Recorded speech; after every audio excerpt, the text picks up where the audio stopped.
Pusat Unggulan Iptek atau PUI. Bapak dan Ibu, seperti kita ketahui bersama, kita mempunyai TEFA benih, TEFA pengalengan ikan, TEFA bakery, TEFA smart greenhouse, TEFA dan lain-lain Bapak dan Ibu. Sebetulnya apa yang disampaikan oleh Bapak Direktur, TEFA ini menyediakan sarana prasarana untuk kita bisa penelitian. Karena penelitian yang kegiatan-kegiatan produksi yang dilakukan TEFA bukan lagi kegiatan berbasis laboratorium, tetapi kegiatan yang sudah dilakukan pada kondisi sebenarnya. Ini menjadi tentunya sarana prasarana ini harus kita manfaatkan dengan optimal dan maksimal. Saya ambil contoh Bapak dan Ibu, di Smart Greenhouse itu sebetulnya kalau kita ingin melakukan kegiatan penelitian budidaya produk-produk hortikultura di Smart Greenhouse, maka kita sebetulnya tinggal memanfaatkan sarana prasarana yang ada, data-datanya bisa kita kumpulkan, kemudian kita bisa analisis, karena sarana dan prasarananya itu sudah terstandar Bapak dan Ibu. Beberapa peralatan malah didatangkan dari luar negeri, dari Jerman insya Allah, itu menjadi bagian sebetulnya, data-datanya itu insya Allah dipastikan valid. Sehingga kalau data-data yang valid ini kita tulis, kita publikasikan di Sinta 1, Sinta 2, atau bahkan di jurnal internasional, ini menjadi bekal dasar sebetulnya. Bapak dan Ibu, arahan dari Bapak Direktur menjadi tugas kami di P3M untuk mensosialisasikan hal ini. Perlu kami sampaikan Bapak dan Ibu, memang di ranah kecil kami sudah memulai Bapak dan Ibu, kami bersama Bu Aulia, Pak Fatoni, dan teman-teman yang lain sekarang mulai meneliti penggunaan jamur untuk menjadi tepung, jamur diolah menjadi tepung untuk selanjutnya diformulasikan menjadi roti jamur. Karena kalau kita lihat di masyarakat, roti jamur ini kan memang belum banyak. Oleh karena ini menjadi tantangan kami dengan dana PNBP 25 juta, mudah-mudahan ini bisa menghasilkan beberapa artikel jurnal yang formulasinya nanti bisa dimanfaatkan oleh TEFA Bakery, yang pada akhirnya TEFA itu nanti akan menjadi pusat unggulan Iptek atau PUI. Demikian Bapak dan Ibu, arahan dari Bapak Direktur, kedepannya tugas kami di P3M untuk merealisasikan arahan ini menjadi tugas kita bersama. Baiklah Bapak dan Ibu, perlu kami sampaikan sebelum acara dimulai, kami perlu sampaikan kurikulum vitae dari Bapak Profesor Dr. Nurul Taufikur Rahman, M.Eng PhD. Beliau lahir di Malang 15 Agustus 1970. Insya Allah saya lebih senior dari beliau, dari umurnya, tapi kalau dari pengalamannya tentu saya jauh di bawah beliau. Saya lahir tahun 1966, Pak. Beliau bekerja di Pusat Penelitian Fisika LIPI sejak tahun 1989.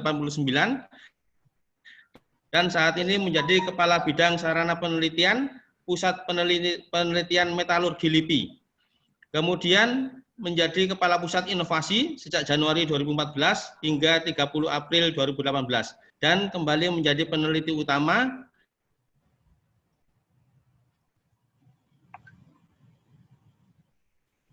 beliau lulus dari Kagoshima University Jepang untuk jenjang pendidikan S1, S2, dan S3 dalam bidang ilmu material dan rekayasa produksi. Beliau telah mempublikasikan 15 paten, 5 diantaranya terpilih dalam buku Inovasi Indonesia, dan ada 1 hak cipta yang dipatenkan di Jepang dan telah digrantedkan dan diterapkan di perusahaan Kyushu Tabuchi sejak tahun 2003. Beliau juga telah mempublikasikan lebih dari 100 publikasi dan pemakalah internasional dan lebih dari 180 publikasi dan pemakalah nasional. Adapun penghargaan dan tanda kehormatan yang diperoleh beliau, ini insya Allah sesuai dengan CV-nya ada 34, Bapak dan Ibu. Izinkan saya menyebutkan 5 saja. Tanggal 18 Juli 2016, beliau mendapatkan medali dari Wibu Award kategori inventor oleh Bapak Wakil Presiden Yusuf Kala dan Menteri Hukum dan Hak Asasi Manusia Dr. Yasona Lauli. Kemudian tanggal 24 Agustus 2015, beliau mendapat Teknologi Transfer Award LIPI yang diberikan oleh Profesor Dr. Iskandar Zulkarnain dari LIPI. Kemudian tanggal 23 Agustus 2014, beliau mendapatkan anugerah B.J. Habibie Teknologi Award. Kemudian Agustus 2014, beliau menjadi inovator paten dalam buku 106 Inovasi Indonesia dengan mesin pembuat nanoprolis, sebuah inovasi menembus jenuh pasar propolis. Yang terakhir, yang kelima, meskipun sebetulnya ada 34 penghargaan atau tanda kehormatan, bulan Agustus 2014 juga beliau menjadi inovator paten dalam buku 106 Inovasi Indonesia dengan tema pengolahan material besi oksida menjadi pigmen merah, hitam, dan kuning yang diselenggarakan oleh Kementerian Riset dan Teknologi. Demikian Bapak dan Ibu, mudah-mudahan apa yang sudah saya bacakan ini menjadi inspirasi kita semua bahwa umur tidak menghalangi seseorang untuk menjadi guru besar atau profesor bidang riset. Bapak dan Ibu, tentu kita sebagai dosen bercita-cita menjadi guru besar. Oleh karenanya Bapak dan Ibu, riset itu menjadi bagian yang bisa mendorong kita untuk mendapatkan cita-cita kita. Baiklah Bapak dan Ibu, tidak berpanjang lebar, saya persilakan kepada Bapak Profesor Dr. Nurul Taufikur Rahman untuk menyampaikan materi pada hari ini. Dipersilakan Pak. Atur nuwun Pak.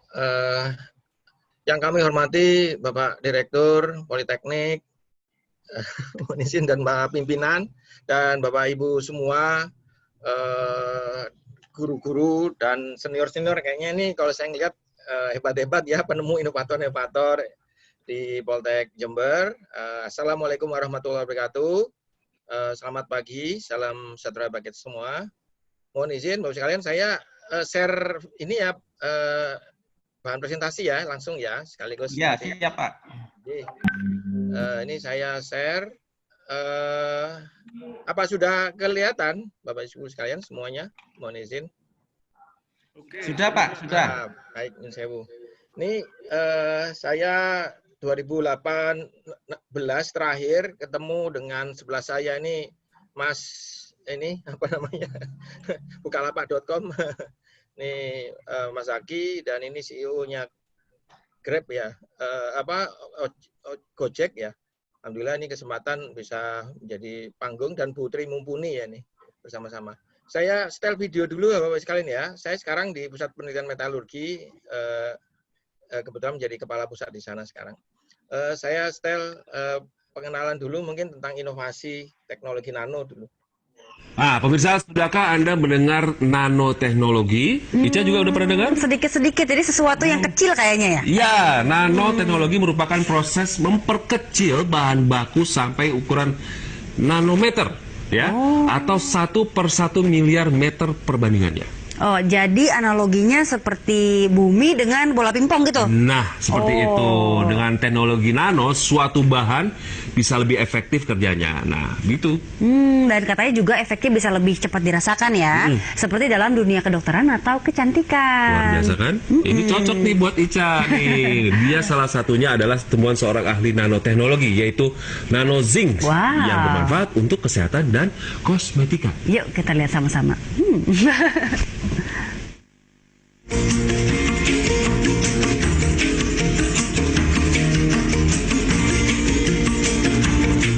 Secara kasat mata, krim kulit ini tak beda dari krim lainnya. Tapi, dari campuran bahan bakunya, krim yang satu ini dipercaya bekerja lebih efektif. Ya, karena beberapa bahan yang dipakai adalah hasil rekayasa dengan nanoteknologi, yaitu nano beras dan nano zinc. Kedua bahan ini diproses menjadi ukuran nanometer sehingga memberi nutrisi lebih cepat dan lebih baik untuk kulit. Ketua Umum Masyarakat Nano Indonesia dan peneliti nanoteknologi Dr. Nurul Taufikur Rahman mengatakan, jika suatu partikel diperkecil ukurannya menjadi nanometer, maka kegunaannya akan berlipat ganda.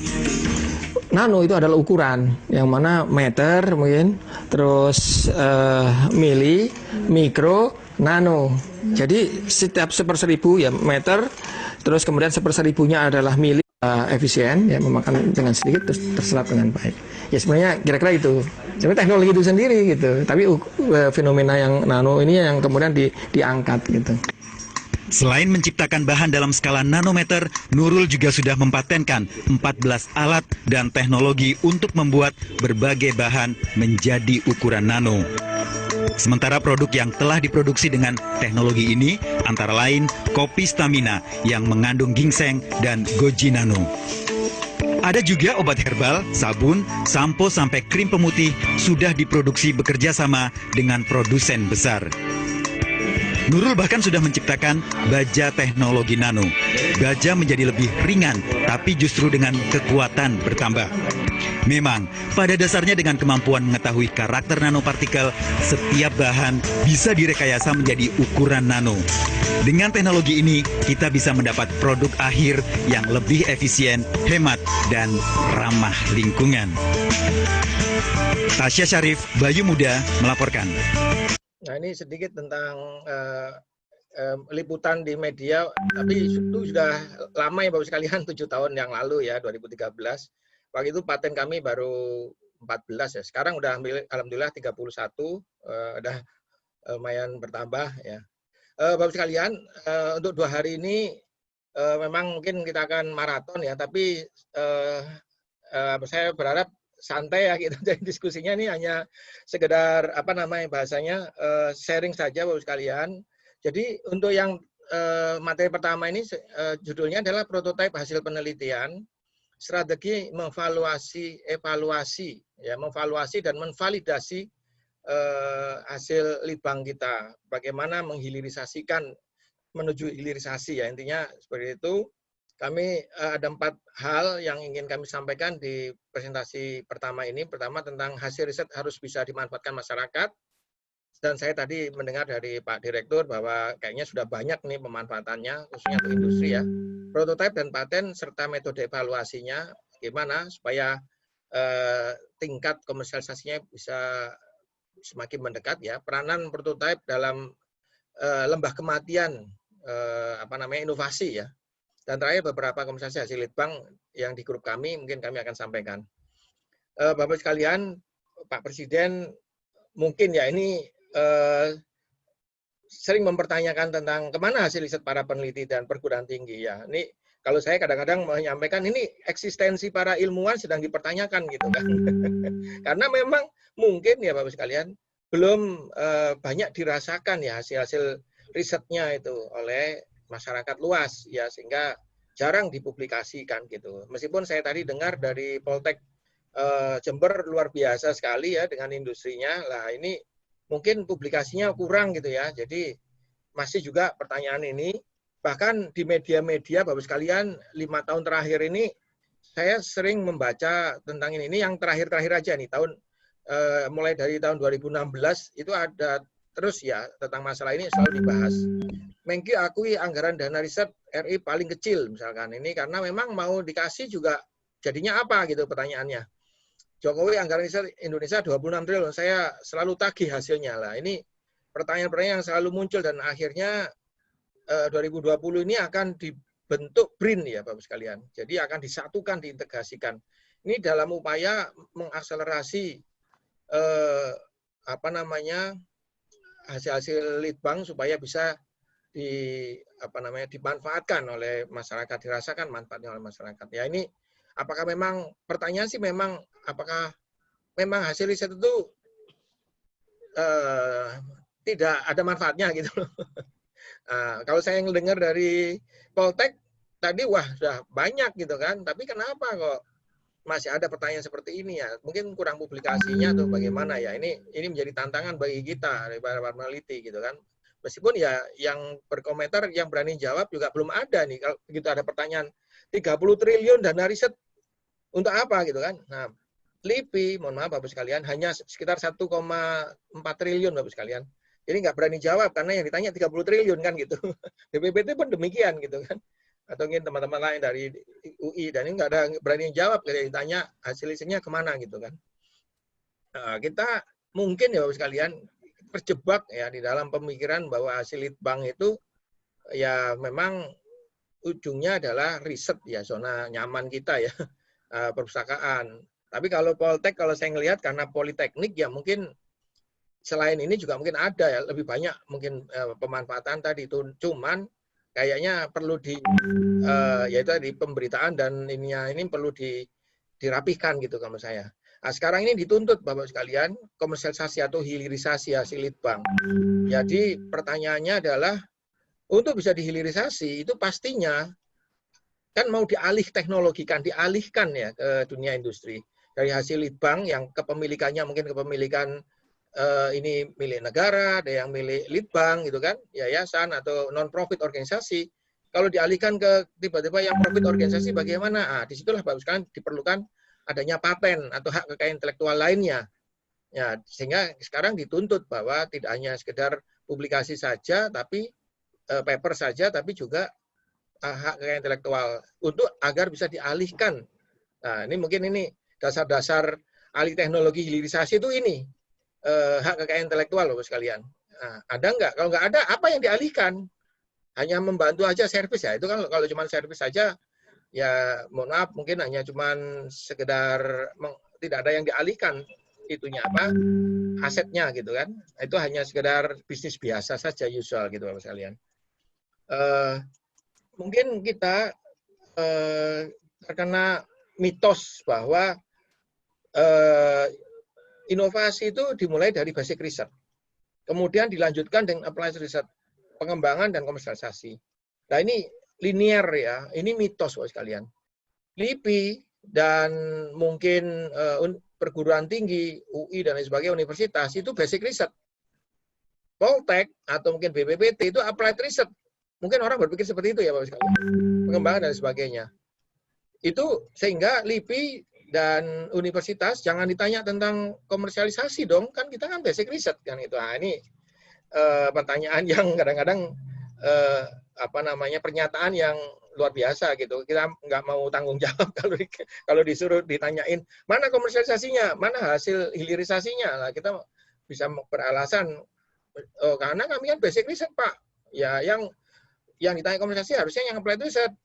Siapa itu? Ya mungkin BPPT kayak atau Poltek, nah, seperti itu.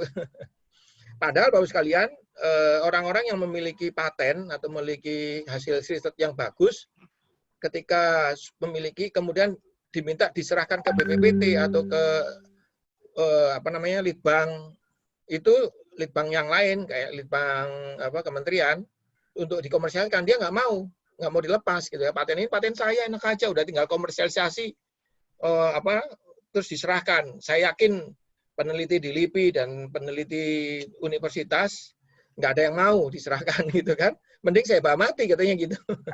Sampai saya riset gitu, sudah tinggal komersialisasi diserahkan kan gitu. Nah, ini memang itu karena kita berpikir bahwa kita itu basic research gitu kan. Kita tidak boleh melakukan komersialisasi gitu kan. Nah, padahal tidak demikian inovasi itu. Inovasi itu adalah serangkaian proses dan identifikasi untuk masalah ya, untuk menemukan sebuah melakukan penelitian, menemukan sebuah metode dan macam-macam untuk menyelesaikan masalah ya. Nah, jadi bisa jadi basic research langsung komersialisasi, bisa jadi untuk menyelesaikan masalah. Contohnya adalah saya punya paten 30 lebih ya, mungkin separuhnya udah komersial gitu kan. Bapak sekalian mungkin dengar ya, nano itu riset dasar atau riset apa sih gitu kan? Riset terapan sih ya. Bapak sekalian mungkin dengar nano, mesin pikirannya kalau nano itu ya pasti riset dasar, orang dilihat aja nggak bisa. Bapak aja mungkin baru tahu, itu kan baru dengar gitu kan. Tadi tahun 2013 di televisi tadi, saya sudah jualan gitu, jualan nano. Itu dari basic research. Saya tidak pernah melakukan applied research. Saya basic research, penelitian saya hanya bisa membuat nanopartikel beras itu hanya mungkin sehari 1 kilo 2 kilo saja saya bikinkan. Tapi karena ada industri, pada saya itu saya riset aja, riset kemampuan saya cuma segitu. Tapi ada industri yang menanyakan, Pak, bisa nggak Bapak menanokan beras saya? Oh gitu ya. Selama ini saya pakai untuk kosmetik, berasnya saya saya fermentasi, tapi jadinya kecut meskipun bagus hasilnya, tapi baunya kecut gitu kan.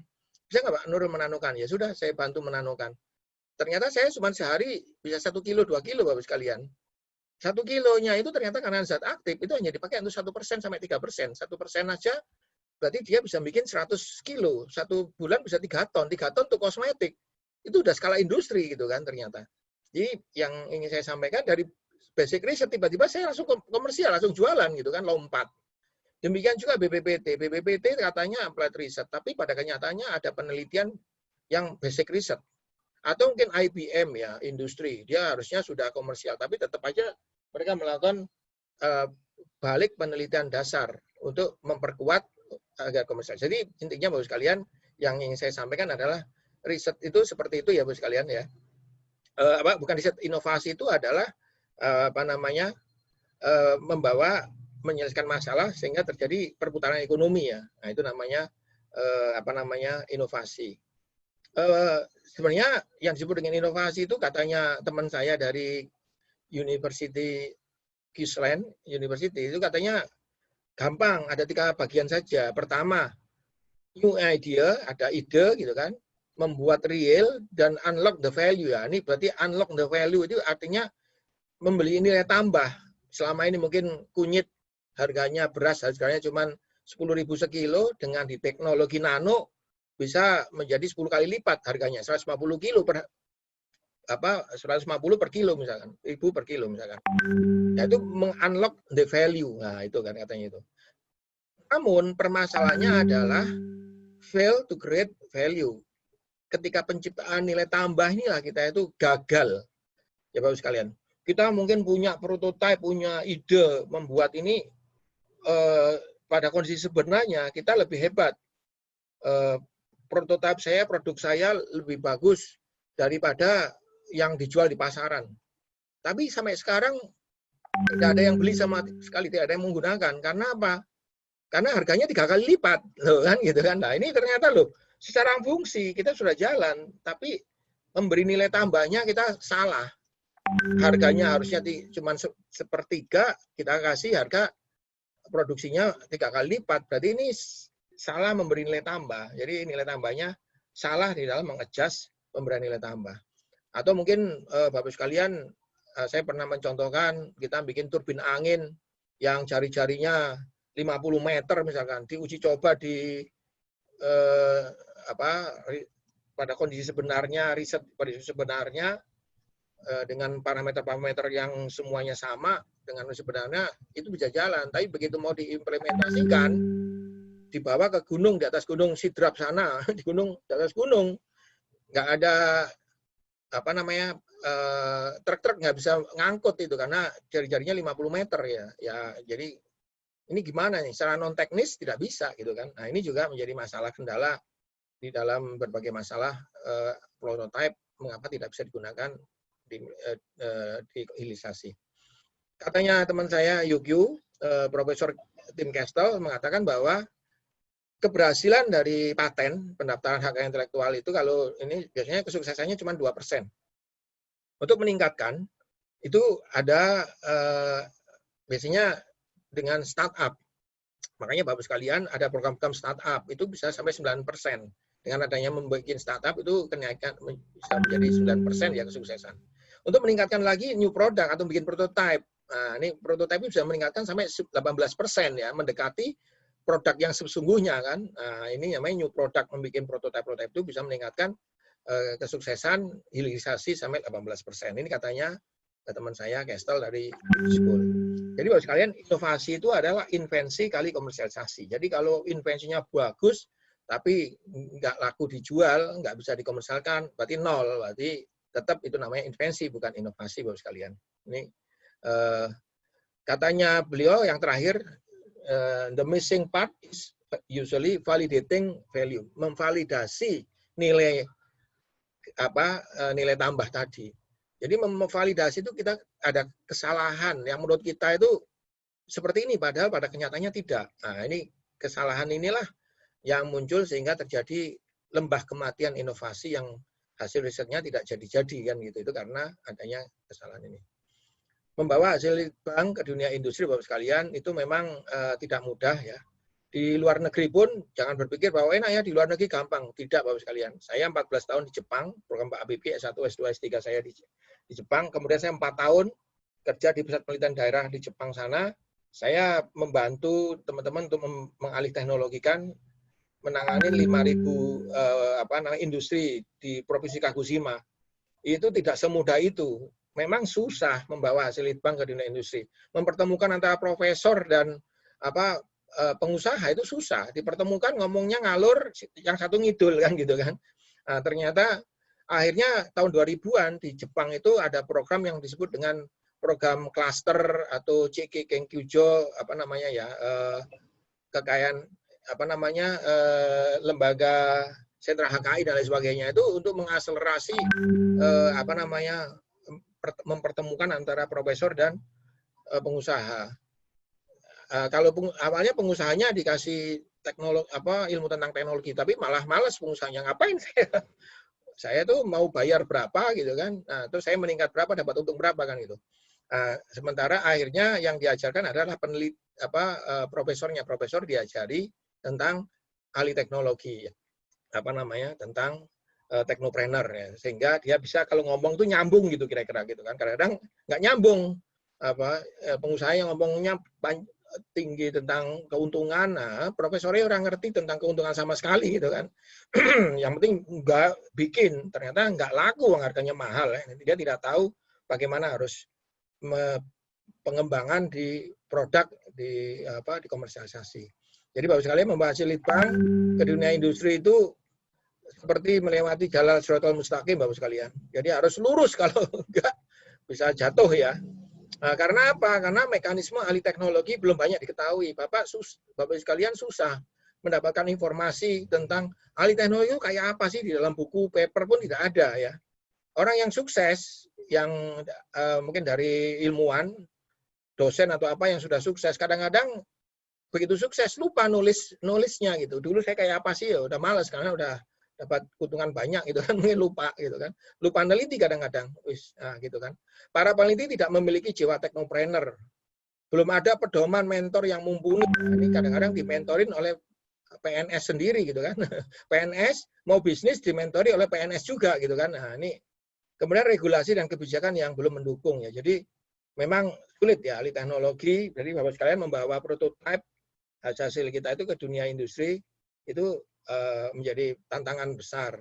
Tapi tadi Poltek kan mengatakan kami sudah digunakan. Nah, nanti kita diskusi panjang lebar ya. Kalau untuk pemanfaatan memang mungkin ya bisa mengen itu bagus juga ya. Itu salah satu cara ya. Menurut saya itu sudah menemukan jalannya. Cuman nanti akan kita bicarakan. Kalau di dunia luar sana ada the valley of death ya. Lembah kematian inovasi Bapak sekalian. Baik, saya akan bicara dulu tentang prototype. Apa sih prototype? Nah, ini nggak usah terlalu serius-serius Bapak sekalian ya. Prototype purwarupa atau arketip atau bentuk awal, contoh, standar, ukuran ya sebuah entitas ya. Jadi saya yakin teman-teman jago ya di sini ya. Dimulai dari desain, bikin prototype. Nah, di situ prototype kan kayak contoh produk awal tadi. Ini perlu dievaluasi. Kalau oke dan baik, oke, bisa dilanjutkan. Kalau tidak, ya mungkin perlu diredesain ulang dan sebagainya. Disitulah Bapak sekalian diperlukan tugas para reviewer. Ini mohon maaf, ini materi saya untuk mengisi reviewer ya, untuk bagaimana mengevaluasi prototype ya. Jadi sebagai reviewer itu salah satu materi saya ini Bapak sekalian. Jadi ini saya gunakan untuk Bapak sekalian untuk materi tentang prototype ya. Jadi ini saya contohkan aja prototype ya, mungkin nggak usah terlalu serius Bapak sekalian, santai-santai aja. Ini tentang prototype robot drone ya. It's flying itself. Its processor can react 100 times faster than a human. Just like any mobile device these days, it has cameras and sensors it does facial recognition. Inside here is 3 grams of shaped explosive. This is how it works.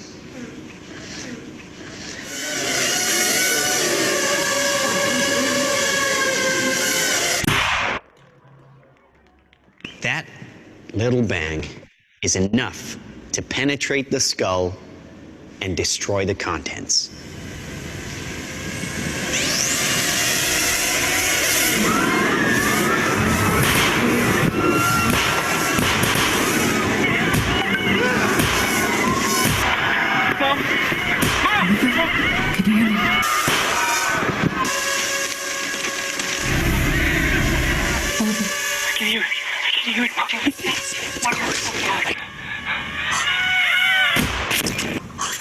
Authorities are still struggling to make sense of an attack on university campuses worldwide, which targeted some students and not others.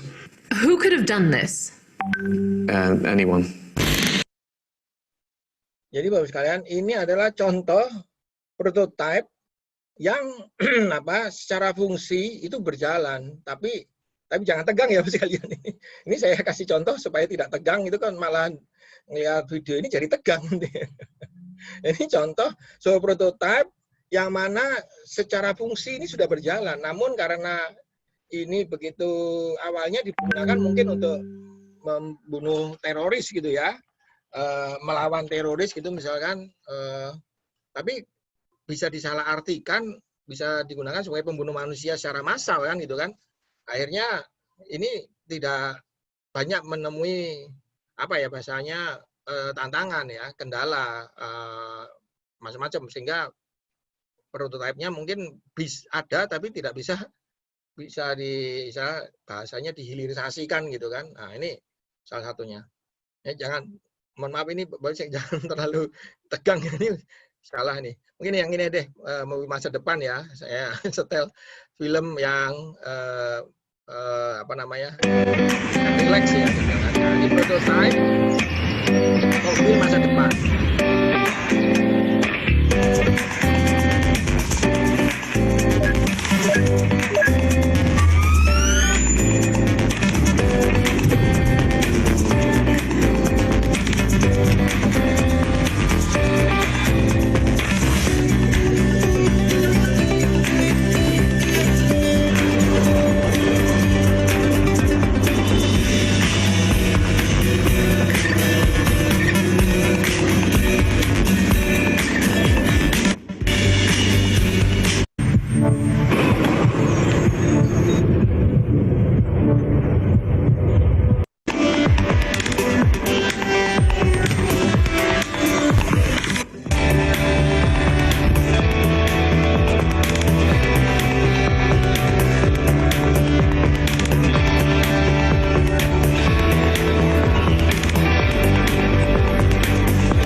Ini prototipe Bapak sekalian, mobil masa depan yang mungkin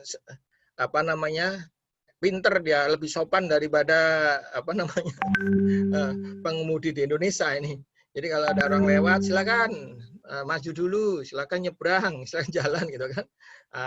Namun ternyata prototipe ini juga belum bisa diterapkan ya, bahkan di Eropa sendiri ini tidak bisa dijalankan. Karena apa? Karena budayanya belum bisa. Ini yang hati-hati mobil ini aja yang otomatis. Mobil-mobil yang lain tuh nggak ini ya. Apalagi di Indonesia gitu kan. Di Jakarta apalagi. Nah, dia bisa hati-hati, dia bisa pakai ini. Tapi yang lain yang nggak bisa hati-hati ya. Yang lain yang nggak bisa ini. Sehingga kalau memang ini mau diterapkan ya harus semua mobil harus otomatis. Animos tidak ada supir gitu kan. Nah, sehingga ini dari budaya belum bisa ya mengikuti ini ya. Jadi ini beberapa prototype yang mungkin terkendala bukan karena teknis, karena memang budayanya belum ya. Mungkin nggak tahu kalau masa depan itu bisa. Gitu.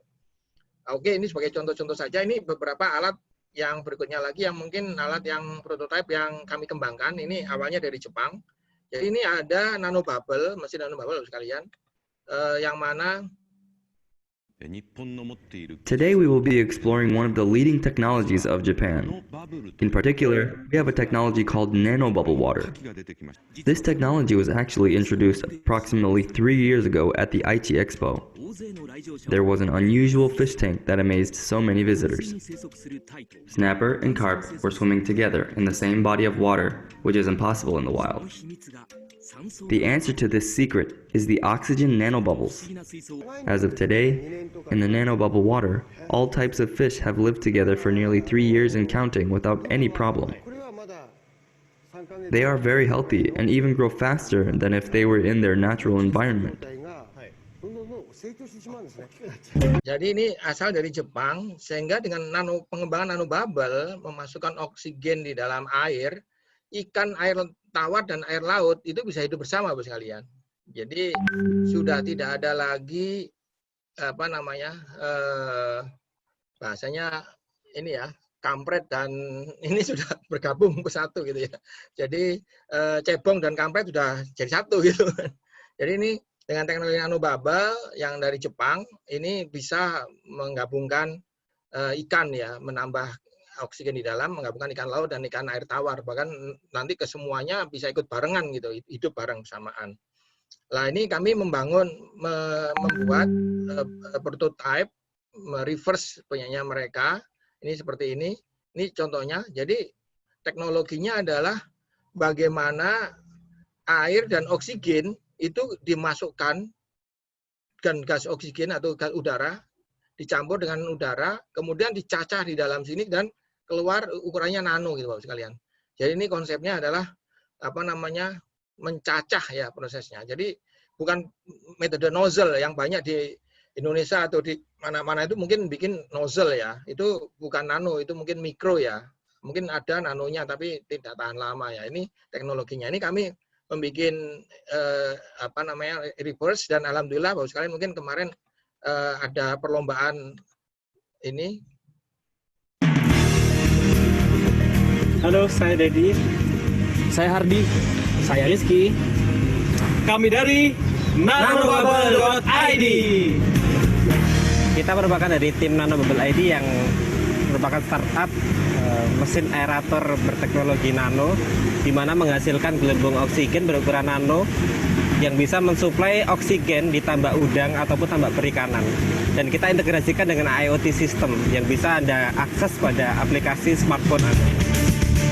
Fokus kami adalah untuk tahun pertama di 3 site ya. Yang pertama di Situbondo, kemudian yang kedua di Jakarta, yang ketiga di Cilacap. Untuk komoditi saat ini kita sedang penerapan di udang faname. Ke depan kita akan uji coba ke ikan kerapu, kemudian ke bidang pertanian, ada hidroponik juga kita akan coba seperti itu. Ini kemarin kami juara 1 Bapak sekalian tahun 2019, juara 1 inkubator dari 1060 startup ya. Jadi kami membuat startup, hasil riset kami bikin startup, terus startup ini membayar royalti ke LIPI ya. Nah, ini panen udang di Situbondo, KKP Situbondo, dan tahun yang sama juga, tahun kemarin Oktober juga menjuarai wirausaha mandiri ya, perlombaan dari 3060 startup, kita juara 1 ya. Kami persilahkan ke atas panggung Dedi Cahyadi.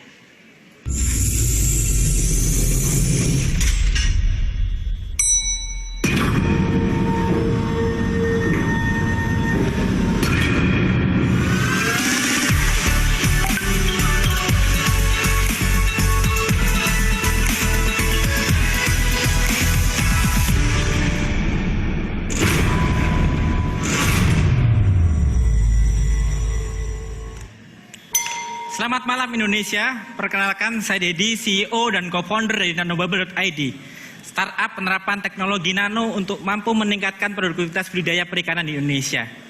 Pak Wendy dan Pak Nawawi di Situbondo mengalami kegagalan panen hanya 2 pekan menjelang panen itu terjadi.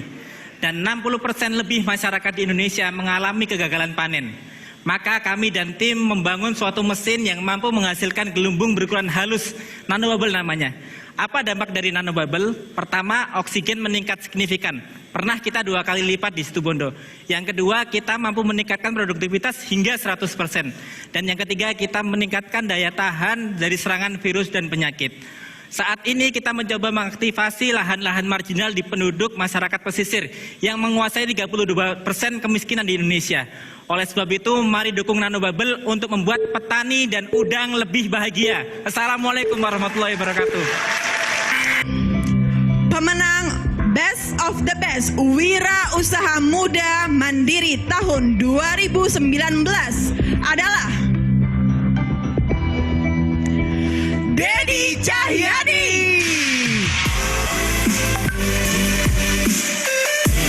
Dengan like, komen, dan share terbanyak melalui Wira Usaha Mandiri. Selamat kepada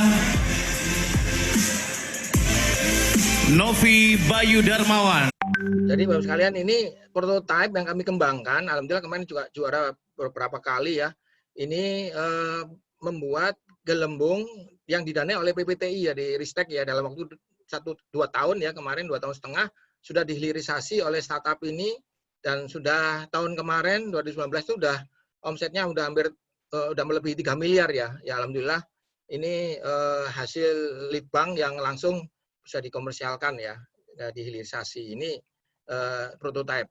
Jadi itu tadi contoh-contoh saja Bapak kan untuk sebagai ini ya, supaya tidak terlalu serius, ini pakai video-video. Mengapa sih kita perlu prototipe Bapak sekalian? Mengapa kita harus menciptakan, membuat itu kan, penelitian itu membuat produk ya, prototipe ya, karena prototipe mendukung perancang dalam memilih alternatif perancangan yang sedang dilaksanakan ya. Dengan prototipe dapat lebih mudah mencoba ide-ide baru, mendapatkan masukan, dan dapat berkomunikasi secara lebih efektif dengan tim perancang. Waktu itu setelah saya bikin mesinnya, saya taruh di KKP Situbondo yang memang ahli mereka di sana, dicoba dijalankan, macam-macam masalahnya. Kadang-kadang mungkin desain awal kita harus di dalam air, ternyata cocoknya enaknya di luar, tidak di dalam air, ya ganti pompa, macam-macam lah pokoknya itu, karena para stakeholder atau konsumen dapat lebih mudah melihat, memegang, dan berinteraksi dengan prototipe daripada dengan dokumen atau gambar ya. Jadi kita akhirnya ya dapat masukan banyak, mendorong pemikiran yang lebih baik dalam proses dan pengembangan perancangan. Jadi diperlukanlah, makanya ada dana-dana dari PPTI, dari Ristek itu untuk membuat prototipe, atau tadi dana dari PNBP ya, dari Poltek, ini juga menurut saya sangat bagus untuk membuat prototipe. Kalau kita bicara masalah terminologi prototipe, itu ada prototipe horizontal, vertikal, macam-macam lah, early prototype, macam-macam. Misalnya ini yang sekedar informasi aja. Ada juga sekarang terakhir saya rapid prototyping ya, mungkin Bapak sekalian juga ahli, ada yang ahli membuat 3 dimensi dan lain sebagainya ya. Prototipe itu perlu ya evaluasi Bapak sekalian ya. Jadi bagaimana mengevaluasi prototipe dengan baik? Nanti kita akan bahas masalah ini. Jadi reviewer sebagai perancang dan pengguna itu harus bertindak sebagai perancang dan pengguna. Kadang-kadang perlu ya, dapat berpartisipasi, memberi masukan, dan terlibat dalam memberikan perbaikan sesuai kondisi yang sebenarnya, mengarahkan prototipe agar sesuai dengan tujuan yang telah dirancang, mengawal pelaksanaan pembuatan prototipe sesuai dengan tahapan kesiapan hilirisasi, biaya pengembangan prototipe agar lebih efisien tentunya. Dengan dikasih dana, kita nggak nyoba-nyoba gitu langsung bikin banyak juga nanti gagal gitu kan. Membantu memberi masukan lainnya untuk penyempurnaan prototipe. Ini alasannya, sehingga oleh karena itu prototipe atau contoh produk yang di hasil riset itu perlu dievaluasi. Di sini saya mendefinisikan evaluasi itu mengevaluasi dan memvalidasi prototipe agar sesuai dengan kebutuhan. Nah, ini ada 2 ya. Jadi hasil prototipe kita untuk agar bisa dikomersialkan, dihilirisasi itu perlu 2, dievaluasi ya. Jadi dievaluasi, jadi dinilai teknologinya, kesiapan teknologinya sudah sampai mana secara teknis. Nah, itu yang tadi dibahas Bapak sekalian. Mungkin dengan contoh menggunakan teknologi reduced level. Ini alat assessment ya, TKT, Bapak sekalian sudah menggunakan 1-9. Kalau kita sudah secara teknis bagus ya kan, mungkin ini secara fungsi dia bisa berjalan sesuai dengan kondisi yang sebenarnya. Namun banyak masalah, kadang-kadang udah secara fungsi bagus, tapi kok nggak laku-laku, nggak ada yang mau memanfaatkan, nggak ada yang mau beli. Karena apa? Harganya 2 kali lipat. Susah mencari, ternyata yang produksi nggak ada yang mau karena nggak untung ya misalkan. Atau bahan bakunya nggak ada, ini bahan bakunya susah mencarinya. Lah ini macam-macam ini masalahnya. Ini dari secara non teknis ternyata masalah. Kami di LIPI tahun 2015 itu membuat tools tambahan itu namanya untuk memvalidasi komersial. Jadi tidak secara teknis kami karena ilmuwan di LIPI patennya kita itu sekarang ada 1000 lebih Bapak sekalian. Bagaimana memilih 20 paten yang akan kita komersialkan, yang kita danain untuk komersialisasi. Mereka memiliki paten sama-sama jagonya gitu kan. Bagaimana caranya? Jago-jago kalau profesor-profesor di LIPI pandai membuat proposal Bapak sekalian ya. Ya, jadi akhirnya saya membuat komersialisasi level. Jadi dengan cara ini jadi ini sederhana, tidak mengidentifikasi teknik. Secara teknis kita lihat aja. Jadi ini secara bukti-bukti saja, memvalidasi bukti-buktinya. Jadi yang disediakan adalah bukti-bukti yang diberikan kepada kami itu yang kami validasi. Nah, mungkin akan saya jelaskan lebih detail. Kalau validasi teknik ini sudah ada peraturan menterinya, saya pikir Bapak sekarang sudah tinggal baca ya 1-9. Jadi fungsinya yang diukur kesiapan untuk bisa dimanfaatkan namanya kan. Nah, kesiapan hilirisasi ini fungsinya berjalan atau tidak? Fungsi sudah berjalan. Nah, misalkan tapi bagaimana komersialisasinya? Nah, ini kami membuat komersialisasi. Ini ada 10 yang kami bikin. Jadi kalau Bapak sekalian punya ide 1 lembar saja, nah itu 1 berarti. Punya proposal, mau tebel 10 cm juga saya anggap 2 Bapak sekalian. Saya nggak baca itu kan. Secara teknis tidak kita baca. Buktikan aja kalau Bapak punya proposal berarti 2. Terus ada hasil antara kita lihat di dalam proposal, ada grafik macam-macam berarti 3. Publikasi ilmiah berarti 4. Tunjukkan aja publikasi ilmiah. Hasil riset skala laboratorium berarti 5. Kita lihat aja fotonya atau gambarnya. Skala itu ada ya berarti 5. Buktinya aja kasih ke kami. Ada paten, ada pendaftaran, nah berarti 6. Contoh produk sesuai spek. Nah, ini berarti lebih bagus daripada hanya paten. Paten kan ide saja, kertas ya kan. Nah, kalau contoh produk berarti sudah ada contohnya dong ya kan, sudah bisa dirasa, dites gitu ya, sesuai dengan prototype atau sesuai spek komersial. Nah, ini namanya 7. Nah, kemudian bisnis plan dan tenan, ada mitra yang siap mengkomersialkan. Jadi ada mitra yang siap produksi dan mengkomersialkan. Nah, ini 8. Jadi kayaknya ini lebih bagus daripada hanya sekedar ini saja bikin produk, tapi ya bikin produk tapi nggak ada yang jualan, ya kan nggak bisa, nggak ada yang mau memproduksi misalkan. Nah, ini ada pemberitahuan misalkan PT Inka karena kita bikin blok rem kereta api gitu, dia menunjukkan surat bahwa kami siap memproduksi ini misalkan. Nah, itu berarti 8. Dia udah ada yang siap produksi Bapak sekalian. Jadi gampang, buktikan aja. Terus kami validasi, nanti kita telepon. Benar nggak Anda, atau ada tenan, ada startup yang mau menjalankan bisnis ini. Nah, jadi ada pendaftaran startup, ada di di inkubator kami. Nah, itu berarti bagus. Itu dari 8. Lebih bagus daripada yang hanya membuat contoh produk saja. 9 ada captive market, ada yang mau beli, ada penunjukan, saya mau membeli punya Bapak, kalau speknya seperti ini 10 biji, ini 9 Bapak sekalian. Nah, kalau saya, ini nilainya udah, kalau saya kasih dana, pasti jadi produknya, kan udah ada yang mau beli ya. Ini 9, dan 10 lisensi, ini Bapak sekalian yang kami lakukan di LIPI ya. Jadi kami danain, kita prioritaskan, dari sekian banyak paten, kita prioritaskan yang memiliki nilai tinggi ini. Kalau ada PO baru itu yang kalau saya lihat di Poltek tadi bahkan sudah banyak yang punya PO ya Bapak sekalian ya. Ada yang permintaan, kalau permintaan dari industri dengan memanfaatkan alat teaching industri tadi kayak menurut saya. Itu menurut saya termasuk masuk itu bagus itu menurut saya. Ini udah 9 kalau itu di situ. Dan tinggal lisensi aja gimana dialihkan ke mereka ini.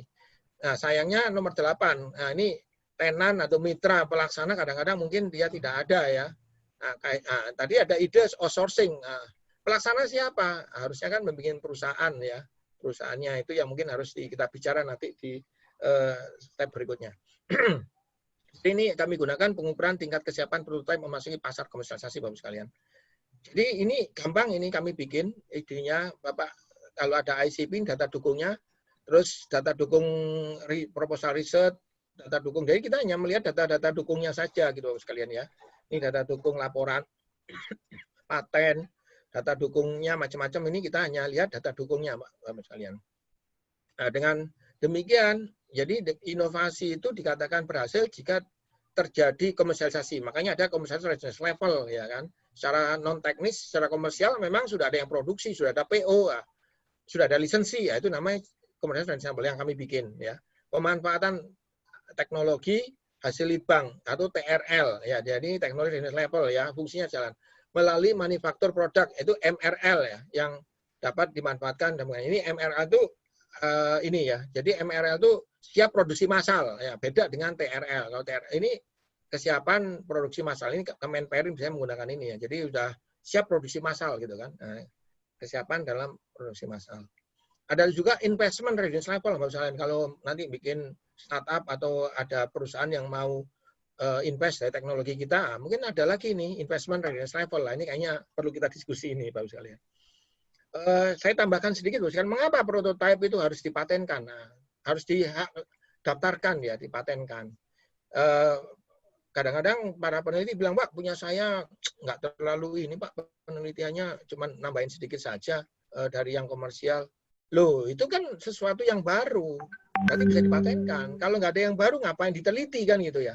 Jadi semua penelitiannya disebut dengan prototipe, Bapak sekalian, kalau di LIPI itu dianggap harus punya paten, harus ada hak intelektualnya. Kalau tidak ada, itu bukan prototipe namanya.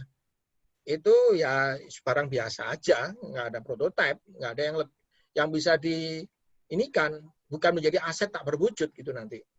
Jadi semua penelitian di LIPI pasti menghasilkan hak intelektual, karena apa? Pasti ada kebaruan. Kalau nggak ada kebaruan, ngapain diteliti kan gitu? Pasti ada kebaruan. Nah, karena ada kebaruan, didaftarkan paten, minimal paten sederhana sekalian. Kemudian nanti akan kita bahas besok ya Bapak sekalian untuk masalah patentabilitas ya, mungkin besok kita akan bahas lebih detail. Kenapa kok paten itu mengapa prototipe itu harus dipatenkan, dan karena paten itu ada perlindungan atas hasil penelitian yang baru dan bermanfaat Bapak sekalian.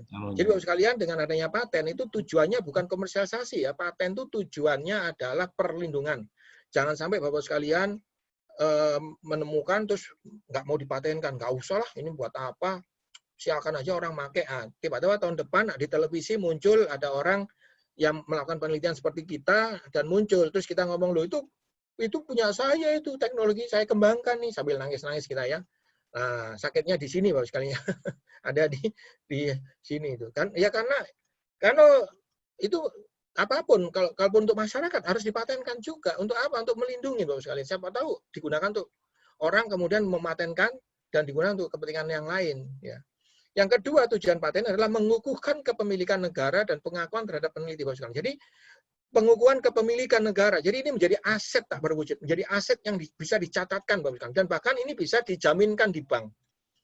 Jadi Indonesia itu menganut rezim bahwa aset ini bisa dijaminkan. Paten itu menjadi aset yang bisa dijaminkan kolateral di bank. Meskipun sekarang sedang digodok ya, kolateralnya mungkin bukan kolateral utama, setidaknya kolateral sekunder ya, tambahan. Jadi aset ini menjadi aset tak berwujud, mengukuhkan kepemilikan. Kalau Bapak tidak patenkan Bapak sekalian, ini kan aset tak berwujud itu ada di kepala kita. Saya misalkan sampai SMA 19 tahun ke Jepang, 14 tahun di Jepang, riset macam-macam, pulang ke Indonesia 15 tahun lagi penelitian, ada di kepala saya. Tapi tidak saya tuliskan paten. Kalau saya tidak saya tuliskan, ya itu habis, hilang. Saya pensiun, bahkan kalau meninggal tinggal dikubur saja, nggak ada sisa apa saja yang menjadi aset. Negara tidak ada nilainya aset itu. Tapi begitu kita patenkan, mohon izin Bapak sekalian menyampaikan, saya punya 31 paten ya. Satu paten saya seperti propolis ya. Mungkin Bapak sekalian bisa searching Sunpro propolis atau mungkin ASIHA propolis, itu kami yang memproduksi gitu ya. Itu setahun itu bisa sampai omset perputaran ekonominya itu bisa sampai 70-80 miliar Bapak sekalian ya. Itu satu paten loh Bapak sekalian ya. Paten itu berlaku 20 tahun loh ya. Kalau 20 tahun, setahun perputaran ekonominya 80 miliar, satu tahun itu 1,6 triliun Bapak sekalian. Baru satu paten. Saya baru sadar nih, otak saya mahal ternyata. 1,6 triliun itu baru satu paten. Dan itu kalau begitu saya catatkan, dipatenkan, itu ada nilainya dan bisa saya wariskan ke anak cucu saya, kita gitu kan. Tapi kalau tidak dicatatkan, ya habis, hilang. Meskipun bisa dijual. Perputaran ekonominya ada, tapi nggak ada aset yang dicatatkan di pemerintahan. Dan tidak ada aset yang dicatatkan untuk kita valuasi atau kita wariskan nanti ke anak cucu kita. Bayangkan di Indonesia ini berapa ilmuwan ya, 100.000 dosen lebih gitu kan, peneliti. Kalau punya satu paten aja, satu peneliti gitu ya. Nah, ini satu paten saya. Paten lagi yang lain mungkin tadi kosmetik, mungkin setahun bisa sampai 20 miliar ada kali ya, dan total macam-macam. Ada nanobubble udah berapa gitu kan. Berlaku misalkan 20 tahun. 20 miliar kan 20 tahun aja udah 400 miliar gitu kan. Plus tadi 1,6 kali 400 berapa ya? Udah 2 triliun Bapak sekalian. Hanya 2-3 paten saya, kita saja nilainya 2 triliun. Makanya saya mau ketemu Pak Jokowi itu. Pak Jokowi, Bapak ngasih ke kita 30 triliun ya. Ini saya, tapi saya bersama 30 orang teman-teman yang punya paten ini tadi, kita 30 orang menghadap Pak Jokowi gitu. Bapak kan ngasih cuma 30 triliun. Kami ini 30 orang itu 60 triliun, Pak. Ya kan, masing-masing 2 triliun masalahnya kan gitu. Ini 60 triliun. Hanya 30 orang saja, nggak usah banyak-banyak gitu. Yang lain dosen macam-macam nggak usah dilaporin, nggak apa-apa gitu kan. Nah, kita itu 30 orang aja udah 60 triliun gitu. Cuman kecil punya Bapak, cuman ngasih 30 triliun kan gitu. Nah, mau ada Pak Jokowi cuman nyari yang 29 orang ini belum ketemu sih ya Bapak Ibu sekalian. Mungkin dari Poltek ada nanti yang semangka. Oh yang yang melon itu. Kita sama-sama Pak menghadap Pak nanti itu perputaran ekonominya berapa triliun kita menghadap Pak Jokowi nanti. Kita nyari 28 orang lagi yang lain ya. Jadi kita ketemu Pak Jokowi itu. Nah, itu mengukuhkan Bapak sekalian. Kalau tidak saya catatkan, saya pensiun, meninggal ya sudah, hilang aset itu. Negara juga tidak ada pencatatan ya keuangan. Kalau begitu dicatatkan di paten, kita ada aset yang dicatatkan. Jadi negara ini akan kaya kalau aset tak berusaha dicatatkan, dipatenkan. Kemudian saluran pengetahuan yang bebas akses publik menjadi indikator luaran lembaga litbang di dunia. Jadi Bapak sekalian, sekarang lembaga litbang itu indikatornya adalah paten. Kalau Bapak sekalian tidak mengeluarkan paten, berarti bukan lembaga litbang itu namanya. Mosaik rekam jejak hasil kerja peneliti. Jadi ini dengan adanya paten kita ini. Mungkin ini sedikit saja saya menginformasikan Bapak sekalian bagaimana paten itu melindungi ya. Kalau mungkin atau ya oke saya jelasin aja. Paten melindungi itu karena kalau begitu kita daftarkan paten secara legal formal itu kita dilindungi oleh negara. Tapi siapa yang bisa melindungi dari teman-teman kita yang sama-sama ahli nano misalkan? Dia melihat saja langsung bisa ya. Nah, itu bagaimana cara melindunginya? Nah, makanya Bapak sekalian nanti kalau penulisan paten saya bantu untuk bagaimana cara melindungi paten kita dari teman-teman yang satu keahlian gitu kan. Nah, agar tidak bisa dibongkar dan ditiru serta dikalahkan. Namanya kan perlindungan, makanya harus inilah ada tekniknya ya untuk supaya tidak bisa dibongkar. Kemudian yang terakhir adalah perlindungan agar terus terkontrol ketika dilisensikan. Ya, ini ketika dilisensikan ke industri, jangan sampai Bapak sekalian dilisensikan di industri semua diberikan patennya. Kemudian dalam waktu kurang dari setahun tiba-tiba warnanya diganti, ininya diganti, terus mengatakan industrinya, Pak, paten Bapak sudah tidak kami pakai karena kami sudah punya formula baru loh. Padahal cuma ganti pewarnanya saja gitu kan. Nah, ini kan nakal industrinya gitu Bapak sekalian ya. Jadi bagaimana melindunginya? Makanya kalau saya misalkan menulis paten, ya mungkin saya pikir akan saya jelaskan besok ya lebih detail ya. Itu ada yang kita simpan gitu kan.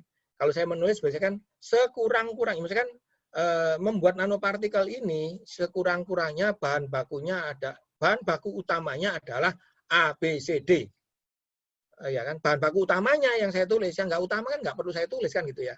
Nah itu salah satu trik ya bagaimana Bapak Ibu sekalian menulis paten. Memang nanti akan kita bahas besok ya supaya ya tidak kita lindungilah pada saat kita lisensi ke perusahaan-perusahaan besar. Bapak sekalian sebagai informasi paten itu nanti akan mendapat imbalan Bapak sekalian, nanti ada imbalannya sudah diatur di PKMK 72 dan pertanyaan berikutnya, boleh nggak peneliti inventor itu melakukan komersialisasi? Nah, padahal di sini sepanjang pada saat LIPI atau mungkin Pol J, ya kan, Jember tidak bisa mengkomersialkan, maka peneliti berhak melakukan komersialisasi. Ini sudah ada ya undang-undangnya. Kita berhak. Apakah peneliti boleh ASN itu membuat usaha boleh melakukan usaha, memiliki usaha dari hasil temuannya? Nah, ini kan pertanyaannya. Nah, sepanjang aturan, saya ngikutin juga menjadi tim memudahkan harmonisasi peraturan pendirian perusahaan berbasis teknologi. Itu peraturan undang-undang ASN juga tidak ada yang mengharamkan gitu ya. Jadi tidak apa-apa, Bos. Dan saya alhamdulillah sudah hampir 10 tahun ya. Saya sebagai komisaris, saya punya mungkin ada 8 atau 10 perusahaan ya. Itu nggak ada masalah juga sampai kan sebagai pejabat pun sampai sekarang juga nggak ada masalah gitu ya. Insya Allah ya, moga-moga. Memang kami juga nggak pernah melakukan, lah ini yang penelitian saya, masa yang jual orang lain, yang bikin orang lain kan nggak juga. Maksudnya ya kita lah yang membantu mengkomersialkan, bukan, meskipun saya bukan pengkomersial utama, bukan, saya sebagai mini aja. Nanti akan kami bahas di seksi ini ya. Jadi yang berikutnya adalah sebagai seksi terakhir itu ya, peranan program pengembangan prototipe dalam lembah kematian inovasi. Ini membuat startup. Jadi peranan membuat prototipe itu. Jadi Bapak sekalian, ini lembah kematian inovasi Bapak sekalian. Fundingnya ini ada dari publik, dari pemerintah, dari apa itu sampai ke sebuah produk prototipe yang memang benar-benar bisa dijual. Makanya ada program-program macam-macam di sini. Di sini penelitian, pengembangan, di sini ada teknologi transfer Bapak sekalian. Jadi sini kalau udah ada patennya itu di sini. Sehingga bisa dialihkan teknologi transfer ketika sudah jadi paten. Dari situ produk launch, di launching produknya, dites, diuji coba sampai kemudian berhasil dan menghasilkan pendanaan. Nah, ini udah diterima pasar itu di sini. Di sini ada private sector pendanaan yang kadang-kadang bersamaan ya di sini. Di sini ada ranah tempat bersamaan pertemunya antara pendanaan sektor swasta dan pabrik. Di sinilah peranan daripada startup tadi ya. Jadi Bapak sekalian, makanya ada program-program di LIPI atau di BPPT, di Ristek, program-program ahli teknologi ya, promosi, evaluasi, HKI, inkubasi teknologi dan lain sebagainya ya. Saya ingin menjelaskan Bapak sekalian tentang pengembangan ya peranan startup tenan gitu ya. Jadi Bapak sekalian, peneliti kita, inventor punya teknologi, kemudian ada potensi pasar sehingga ada seed money satu, ada dana dari Ristek atau dana dari PNBP tadi kan ada untuk membuat apa? Contoh produk. Karena nih kalau Bapak sekalian mungkin di Poltek mungkin nggak ada masalah kali ya kalau dijual nanti uangnya bisa masuk. Tapi PNBP karena BLU ya sekitar kayak gitu ya. Kalau di LIPI kita nggak punya BLU, nggak bisa seperti ini. Ini hanya bikin produk sampel aja nggak bisa dijual. Makanya harus ada ini di inkubator setahun 2 tahun pertama. Di sini ada strategic partner. Jadi dari sini ada teknopreneur, ada mahasiswa yang menjalankan ya dari pihak swasta ya kita kerjasama gitu ya. Ini yang menjalankan sistem dan manajemen bisnis Bapak sekalian. Kemudian ada seed money 2, ada ya dana di luar dana pemerintah, jangan semua pakai dana pemerintah karena ini kepemilikan ya bukan kepemilikan pemerintah kan ini kan, karena pemerintah kan bukan bisnis, apalagi nggak tahu kalau universitas bisa nggak bikin perusahaan begitu ya. Terus kepemilikan dengan swastanya bagaimana gitu kan? Nah ini mitra di sini, ini yang menjalankan. Jadi dia harus mengalokasikan anggaran untuk membuat produk yang bisa dijual. 1 tahun, 2 tahun diinkubasi Bapak sekalian, sehingga menghasilkan output contoh produk yang telah teruji di pasar, market captive, bisnis berjalan, dan ini 1 tahun, 2 tahun pertama Bapak sekalian. Jadi di sini CRL 9 dan CRL 10 Bapak sekalian. Nah, ini tahap pertama. Setelah itu Bapak sekalian, baru tahun kedua, ini mencari angel investor, karena sudah laku, jualan, bisa menggunakan alat di Poltek, Jember, kan uji coba sudah bisa dimanfaatkan, laku 1, 2, 4, 5, 6 kan gitu ya. Tapi kalau lama-lama dipakai terus ya ini kan bukan untuk bisnis gitu kan. Mesin-mesin di Poltek, maaf ya ini saya contohkan aja. Kan itu bukan untuk bisnis, itu kan hanya untuk pembelajaran teaching industri kan gitu. Nah, makanya harus dipakai, harus membuat di luar itu gitu kan. Nah, makanya cari angel investor. Nah, carilah 2 tahun 3 tahun berikutnya cari angel investor. Kadang-kadang di saya ada yang ngasih 500 juta, 700 juta, ada yang 10 miliar, 7 miliar gitu kan. Tergantung investornya. Ini biasanya individu Bapak sekalian, bukan. Jadi belum apa-apa ditemukan investor, menurut saya nggak akan ketemu Bapak sekalian. Ini harus dirapikan dulu bisnisnya, udah jalan, ada captive market, ada manajemen bisnisnya sudah jalan setengah-setengah kan itu kan. Baru ini ketemu, ini 2 tahun 3 tahun outputnya adalah ada tempat produksi, bikin perusahaan, captive marketnya 10, target seluruh bisnisnya, dan berdirilah perusahaan sempurna. Jadi bikin tidak di dalam universitas, keluar dari universitas, membuat perusahaan di sana startup. Ya, jadi memang benar-benar perusahaan yang mana nanti membayar royalti ke Polj atau ke LIPI atau ke pemerintah tadi, bayar lisensi kan, royalti lisensi. Nah, dia bisnis sendiri jalan gitu kan. Nah, biasanya kalau di luar negeri, di Australia itu 1,5 miliar ya, angel investor ini. Banyak orang kaya di Indonesia Bapak sekalian. Nah, di sini biasanya sampai di sini Bapak sekalian, ini kedua, ini MRL-nya 9. Mass production sudah hampir 9 ini, sudah emas saja sudah siap produksi massal gitu kan. Nah, ini seperti itu. Di sinilah Bapak sekalian kita memvaluasi paten kita. Peneliti dapat saham berapa sih kan gitu ya. Nah, di sini biasanya kita memvaluasi IP kita, paten-paten kita. Di sinilah kita ada untungnya Bapak sekalian kalau punya paten ya. Nah, kita akan dapat kepemilikan. Lalu tahap terakhir ketemu venture capital Bapak sekalian. Nah, venture capital itu ada yang 10 miliar ngasih, ada yang 1 triliun. Nah, ini ada seri A, seri B, seri C, macam-macam. Nah, ini biasanya tujuannya untuk Maspro dan IPO ya. Nah, nanti jual lagi 5 tahun, keluar dia mesti dijual lagi. Dan ini seperti ini. Ini di grupnya kami mungkin sudah hampir menuju ke sini ya. Ada 2 perusahaan startup kami yang sedang diproses ketemu venture capital ya.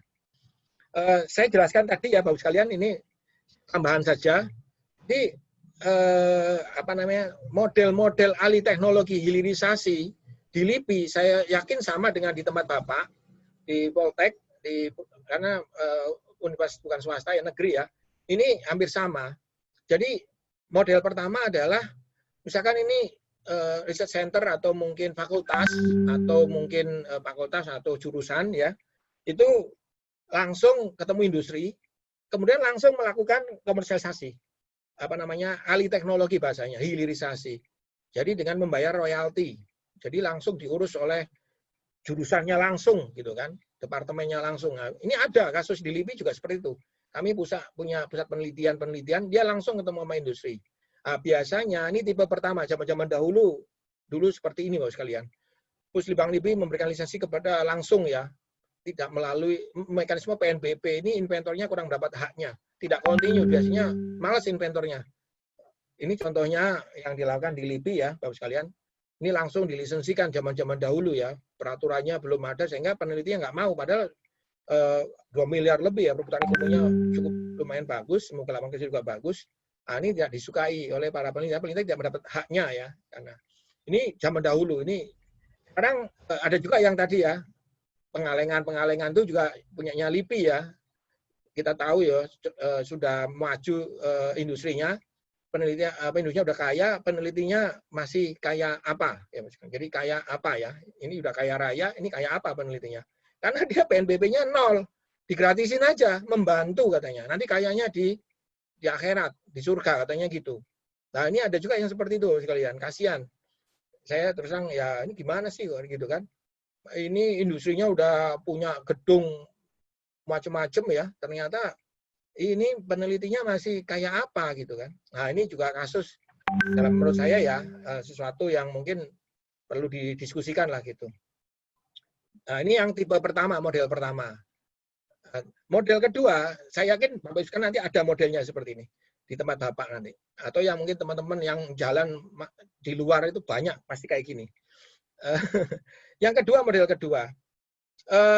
Makanya yang model pertama tadi, hanya penelitinya males Pak, bikin sendiri di luar Pak. Hanya kerjasama dengan luar, semuanya nggak mau bikin lisensi di situ. Nah, ini yang tipe pertama. Tipe kedua, model kedua, penelitinya ingin jadi pengusaha, mencari investor, kemudian bikin perusahaan. Jadi penelitinya bersama dengan investor bikin perusahaan. Nah, jadi penelitinya ingin jadi pengusaha gitu kan. Nah, di sini nih penelitinya kan. Nah, sudah. Terus ini contoh yang baik mungkin ya di LIPI, tapi buruk katanya. Kenapa buruk? Karena setelah 4 tahun penelitinya keluar dari LIPI, uangnya udah banyak. ya menurut saya bagus, nggak ada masalah. Makanya dibeliin bagus tapi buruk, buruk tapi bagus ya. Ini kayak ragi tempe ini ya. Ini perputarannya udah triliunan ini, udah 15 tahun membayar royalti terus ya. Setelah 4 tahun penelitinya kayaknya sudah malas datang karena memang sudah tidak perlu lagi ngapain saya meneliti. Mending saya ngurusin ini supaya fokus kan gitu. Kebanyakan Bapak sekalian, ini saya sampaikan, para dosen dan para peneliti itu kebanyakan kepingin yang seperti ini. Jadi ingin jadi pengusaha. Nanti pasti keluar. Tapi pasti Bapak Ibu sekalian dosen yang penemu-penemu mesti ngomong, enggak Pak, saya enggak keluar, saya tetap jadi peneliti kok. Lah, Bapak belum berhasil aja. Kalau berhasil pasti keluar, udah saya jamin dah. Itu kebanyakan seperti ini Bapak sekalian. Ini tipe 2 ya. Peneliti itu ingin jadi pengusaha, dikerjain sendiri gitu kan. Nah, ini akhirnya sibuk, hanya suka menghilang dari kantor, biasanya gitu. Jalan di luar, nah ini biasa ini, tanda-tanda ini. Nah, begitu Bapak sekalian. Ngaku aja ya, begitu. Ini yang model kedua. Ada, bagus tapi buruk, buruk tapi bagus. Menurut saya ya bagus-bagus saja, asal berhasil ya Pak ya. Bapak sekalian. Nah ini contohnya di LIPI ada. Ketiga, ini menggunakan LPPM atau inkubator atau apa namanya. Nah, kalau di LIPI namanya Pusat Inovasi atau sekarang PPII ya.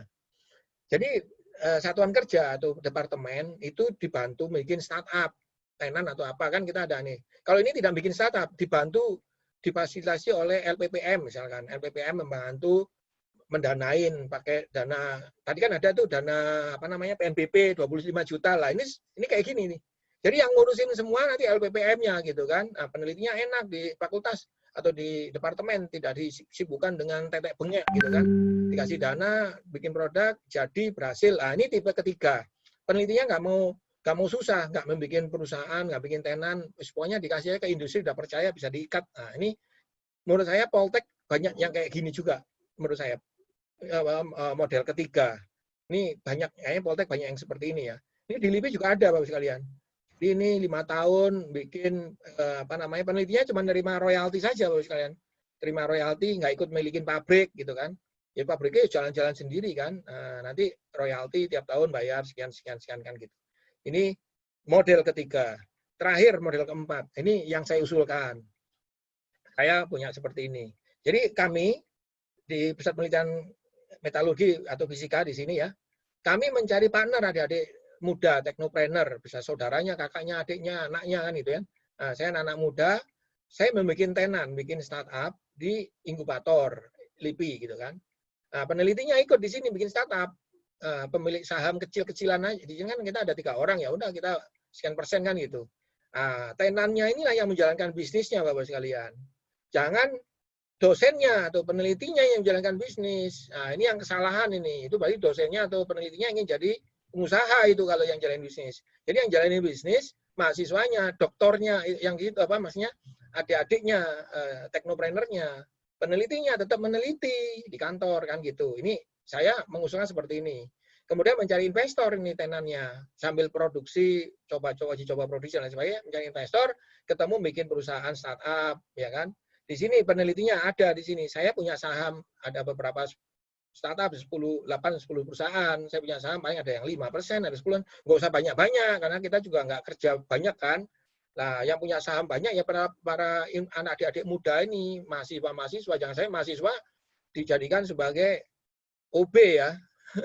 Uangnya semua yang kita yang pegang, nah, pasti kabur nanti mahasiswanya.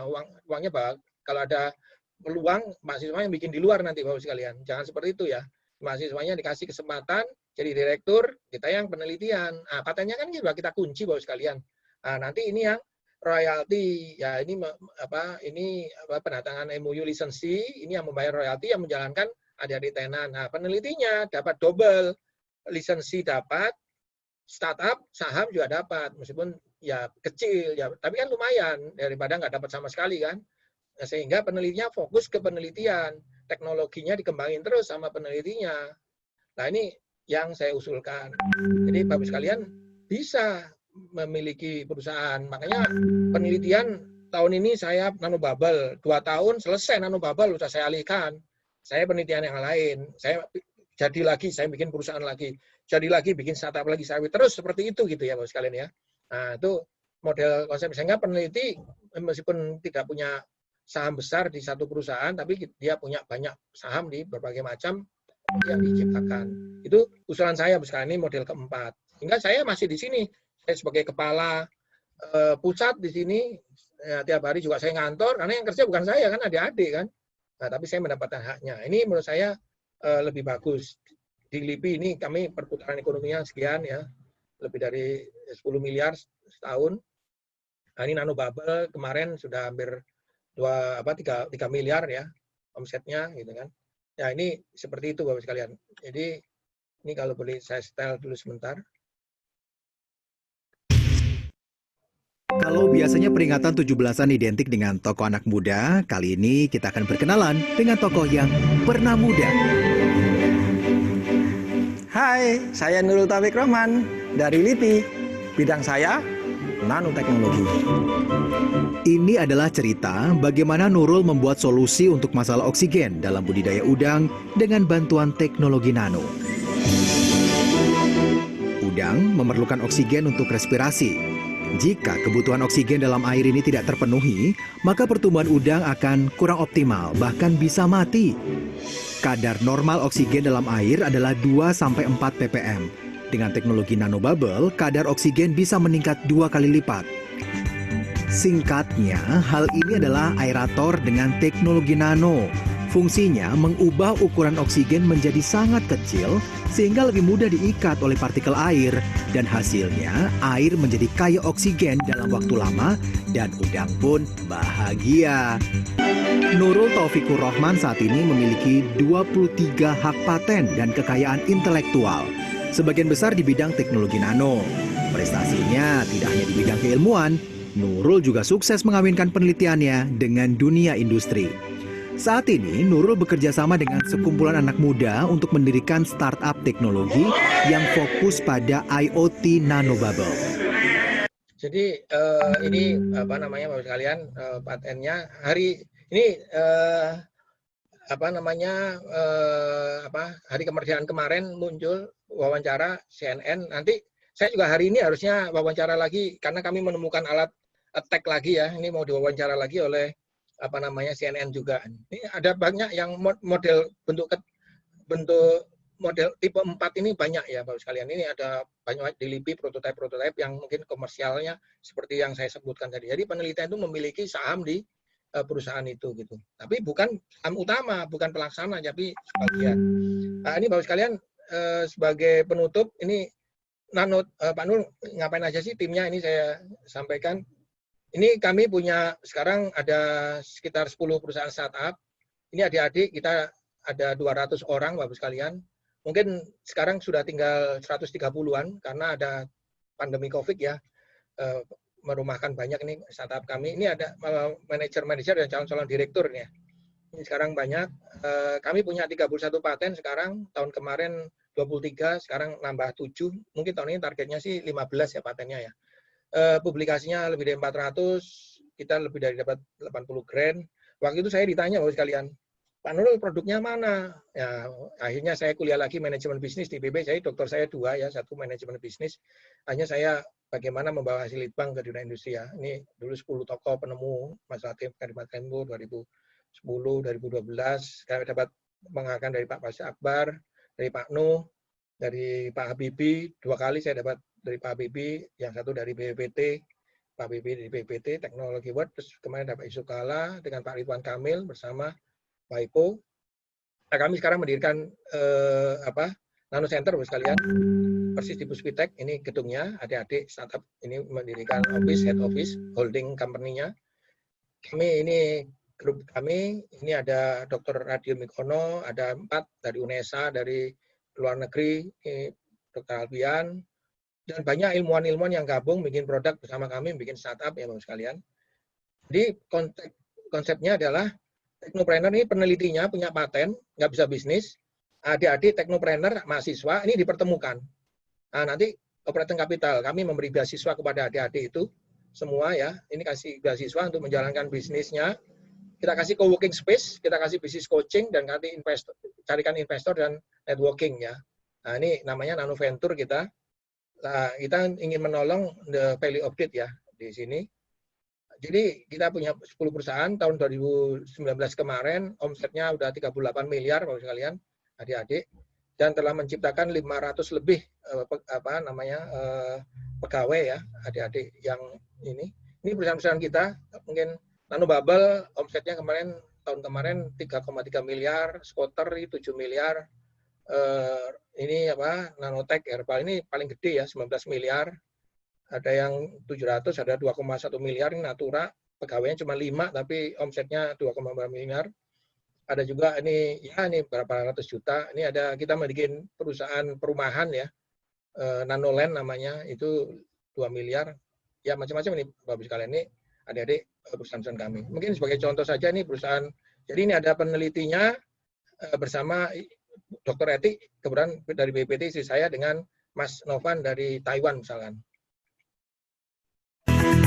Nanotech Herbal Indonesia merupakan perusahaan pemula atau startup company dalam bidang manufaktur yang berdiri pada bulan September 2013.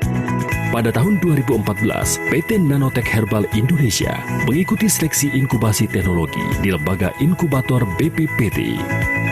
Masuk dan berkesempatan sebagai tenan dari Balai Inkubator Teknologi, PT Nanotech Herbal Indonesia memulai ekspansi bisnis melalui produk unggulannya, yaitu Propolis Nano. PT Nanotech Herbal Indonesia kemudian mengembangkan produk keduanya, yaitu Nano Kitosan pada tahun 2016. Kemudian mendapatkan fasilitas teknologi Business and Incubation Center atau Nanotech Herbal Indonesia, memiliki 5 unit bisnis yang saling bersinergi dalam merintis ekspansi bisnis perusahaan.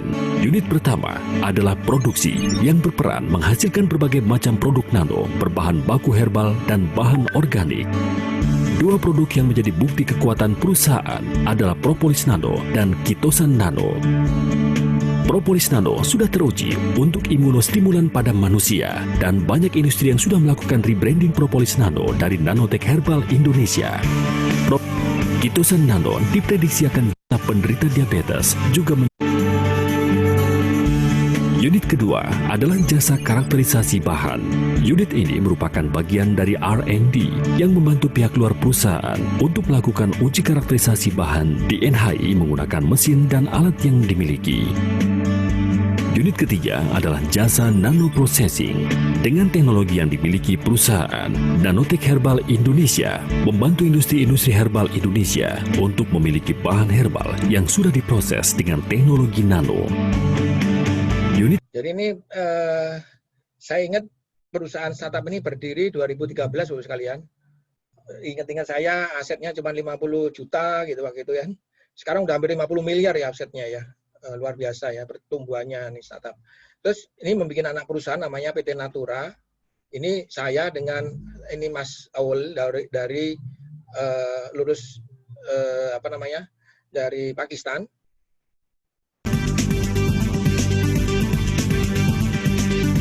Anda masih bersama kami di CNN Indonesia Tech News. Teknologi nano diperkirakan akan menjadi teknologi masa depan. Dan kini teknologi tersebut juga sudah mulai banyak dipergunakan di Indonesia. Salah satunya untuk dunia kecantikan.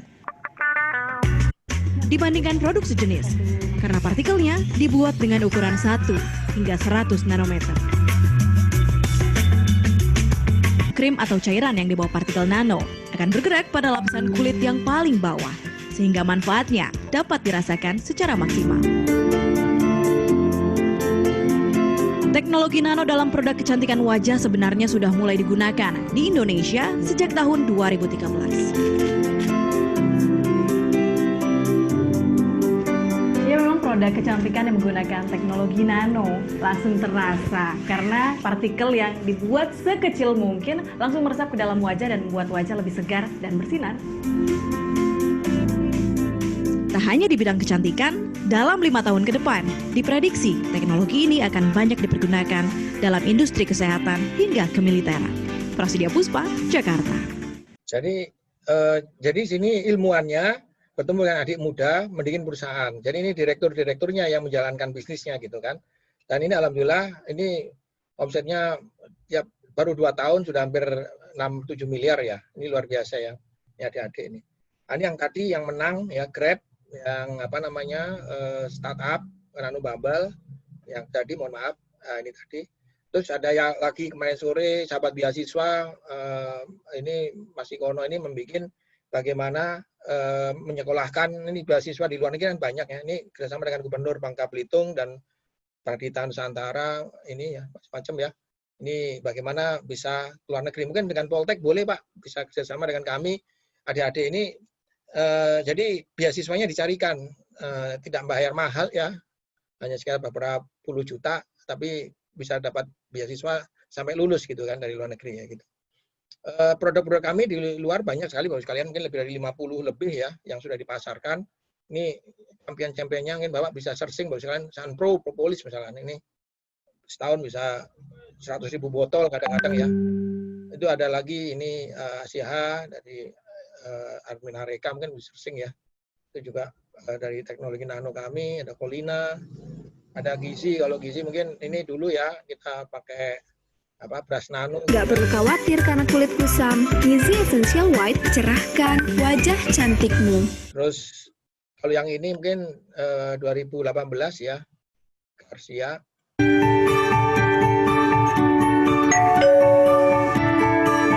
Di saat semua tidak berjalan baik, di saat itulah aku menenangkan.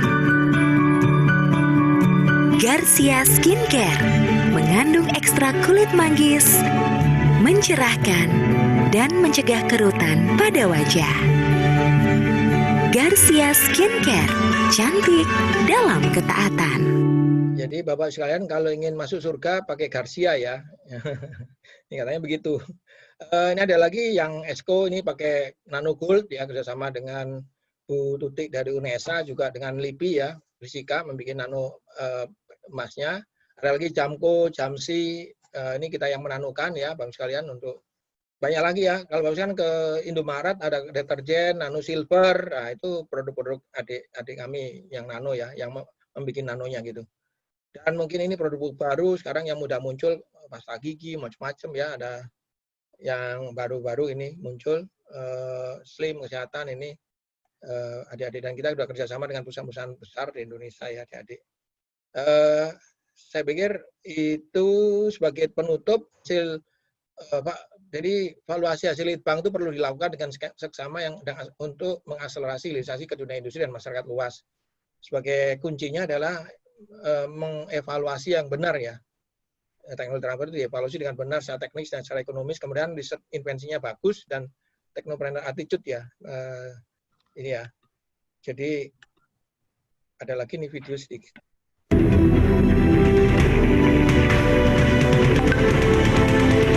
Saya ingin memaknai dari konteks ini bahwa membangun bangsa ini seharusnya ini peran kita sudah jelas. Mari kita, otak kita ini kita agak sedikit peras lah gitu, tanda kutip ya. Masa sih kita nggak bisa mengangkat 1 produk, 2 produk, 3 produk yang bisa mungkin berkontribusi terhadap negara kita. Kok nemen kalau bahasa Jawanya itu kok sangat ini sekali. Saya yakin pasti bisa. Demikian, terima kasih. Assalamualaikum warahmatullahi wabarakatuh.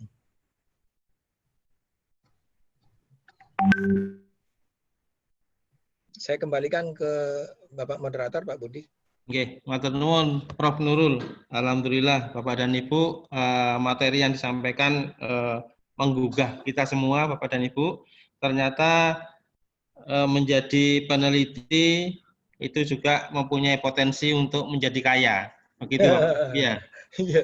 Oke. Betul Pak, insya Allah. Kalau saya mengatakan, kalau dulu memang di LIPI, maaf saya komentar Pak ya, kalau dulu di LIPI dikatakan, kalau Anda ingin kaya jangan jadi peneliti, gitu Pak. Tapi saya ganti, kalau Anda jadi peneliti yang baik, bisa jadi Anda kaya, gitu Pak. Oke, Alhamdulillah. Kemudian yang kedua Bapak dan Ibu,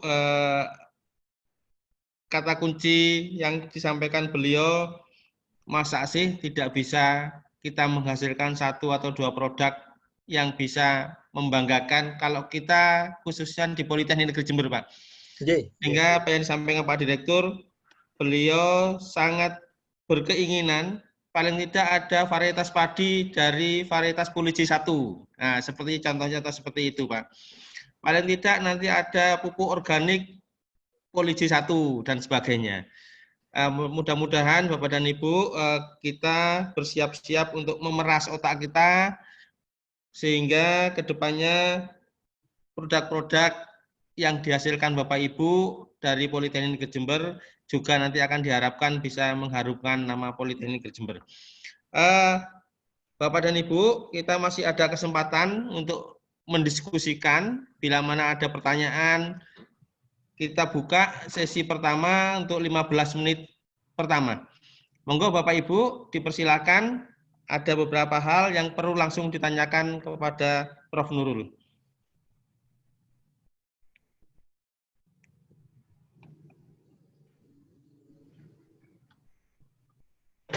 Halo, Bapak dan Ibu.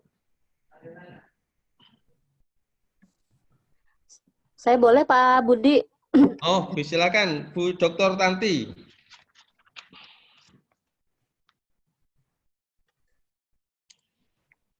Monggo Bu Tanti. Terima kasih Bapak Profesor Taufik Nurul ya, Nurul Taufik. Bapak, saya mau tanya, Pak, bagaimana menginspirasi? Saya menginspirasi sekali itu ya dari nano ini bisa berkembang ke berbagai macam-macam ya aspeknya, dari yang perikanan, yang dari kecantikan dan sebagainya. Kalau kami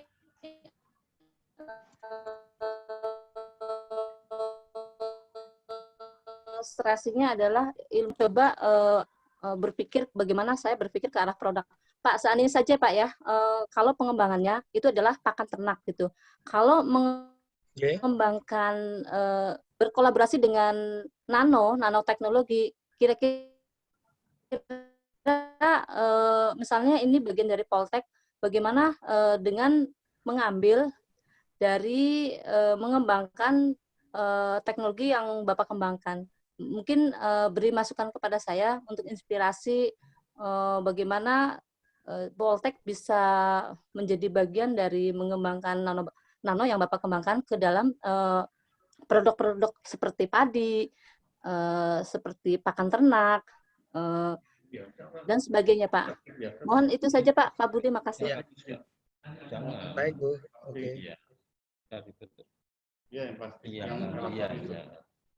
Apa dijawab langsung atau bagaimana, Pak? Iya, monggo Prof. Nurul langsung bisa dijawab. Terima kasih, Ibu. Ya, kami terbuka sekali, Bu. Ya, mungkin tidak hanya bisa kerjasama dengan LIPI, juga bisa dengan Nano Center, boleh ya, Bu ya. Jadi kalau di LIPI kebetulan kami di metalurgi, kalau di metalurgi bisa kita material dan metalurgi untuk ya proses-proses menanukan yang arahnya ke mineral atau ke apa, mungkin bisa kita bantu. Kalau ke nano juga kita punya ke Nano Center, itu juga biasanya sama sih, saya juga kadang-kadang karena tim riset saya kadang-kadang di Nano Center juga gitu ya, yang membantu ya, memang kita biasanya dua-dua bisa di dua kaki gitu. Kami senang, Bu, seandainya bisa ya bersama-sama lah, dan kita udah kerjasama dengan berbagai macam universitas dan juga lembaga litbang lain gitu, Nano Center, dan mungkin kita kadang-kadang bertiga gitu kan, dengan perusahaan Nano Center, LIPI, dan mungkin startup, karena ujung-ujungnya yang akan mengeksekusi nggak bisa LIPI, pasti startup itu gitu kan, startupnya yang membantu mengeksekusi teknologinya membuat jadi produk. Setelah itu baru kalau memang ada paten dari LIPI kan dilisensikan, tinggal bayar aja startup itu ke LIPI gitu, Bu. Jadi kami bisa bersama-sama mungkin membantu banyak hal ya. Kalau riset bersama boleh dengan LIPI, tapi untuk membantu komersial, misalkan pakan, bagus kan sudah punya teknologi dan apa, tapi mungkin perlu dinanukan dan mencari pasar, mencari apa. Ini adik-adik kadang-kadang pinter mencari pasarnya. Luar biasa itu. Ya mungkin dengan jaringan-jaringan yang ada gitu bisa dimanfaatkan. Nah, cuman permasalahannya, bukan permasalahan sih menurut saya, nanti kerjasamanya itu di Poltek sendiri mungkin kalau boleh saya nanya, apakah di sana ada sejenis inkubator gitu, sehingga misalkan apakah kita bikin startup baru? Biasanya kami kan kalau hanya menggunakan misalkan kita nanobubble, kalau nanobubble kan sudah ada perusahaannya, Bapak sekalian. Bapak mau kerjasama memanfaatkan teknologi bubble untuk penelitian misalkan, itu kan berhubungan dengan nanobubble dan Bapak sudah maksudnya sudah hanya bikin ini aja ya, pelaksanaan penelitian. Tapi kalau misalkan pakan, ini teknologi dari tempatnya Poliji misalkan, nah ini kan mau bikin kita bantu untuk komersial gitu kan, bersama-sama dengan teknologi nano membuat komersial. Kan ini akan bikin startup antara Poliji Jember dengan kita kan gitu kan. Lah itu biasanya bagaimana nih skemanya gitu. Apakah di sini ada Poltek, di Poltek ada inkubatornya atau bagaimana, terus misalkan bayar royaltinya kayak apa. Nah, itu nanti akan kita diskusikan sih kalau ini ya. Itu kayaknya Bu perlu kita, saya pikir sih terbuka semua gitu ya, nggak ada masalah. Cuman kalau sudah jadi bisnis nanti apakah yang pelaksana itu adalah Poliji-nya gitu kan? Lah nanti yang bekerja sama ini nanti bingung nanti ini yang kerja siapa gitu kan? Nah ini masalah pasti akan di situ muncul nanti. Karena ini semuanya akan melalui PNBP, padahal bisnis tidak bisa seperti itu kan? Ya kan, ini kan edukasi gitu kan. Nah ini memang nanti akan perlu kita diskusikan. Terima kasih. Terima kasih Prof. Nurul. Perlu kami informasikan, Politeknik Jember mempunyai PIKWU, Prof. Jadi Pusat Inkubator Kewirausahaan. Jadi teman-teman biasanya kalau ingin terkait dengan startup dan sebagainya, itu mendapatkan fasilitasi dari PIKWU, Pusat Inkubator Bisnis Kewirausahaan Politeknik Negeri Jember. Ada, Prof. Jadi Bapak dan Ibu, monggo, kebetulan Prof sudah membuka terkait dengan bila mana Bapak Ibu memang ada penelitian-penelitian yang bisa dikerjasamakan, mungkin kebetulan beliau memang kompetensinya di nanoteknologi. Ada beberapa peneliti-peneliti di Politeknik Negeri Jember yang memang ingin mengembangkan produk herbal, Prof. Nah, nanti mungkin Bapak Ibu bisa menindaklanjuti terkait dengan itu dengan Prof. Nurul. Monggo Bapak Ibu yang lain untuk bisa ditanyakan.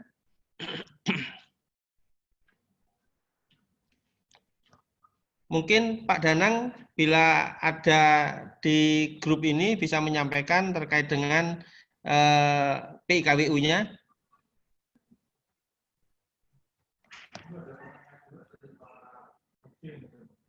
Pak Muksin, kalau mungkin ada pertanyaan, bisa langsung disampaikan di kesempatan ini. Baik Pak Budi. Oke, matur nuwun. Monggo Pak Muksin. Assalamualaikum, Prof. Nurul. Waalaikumsalam.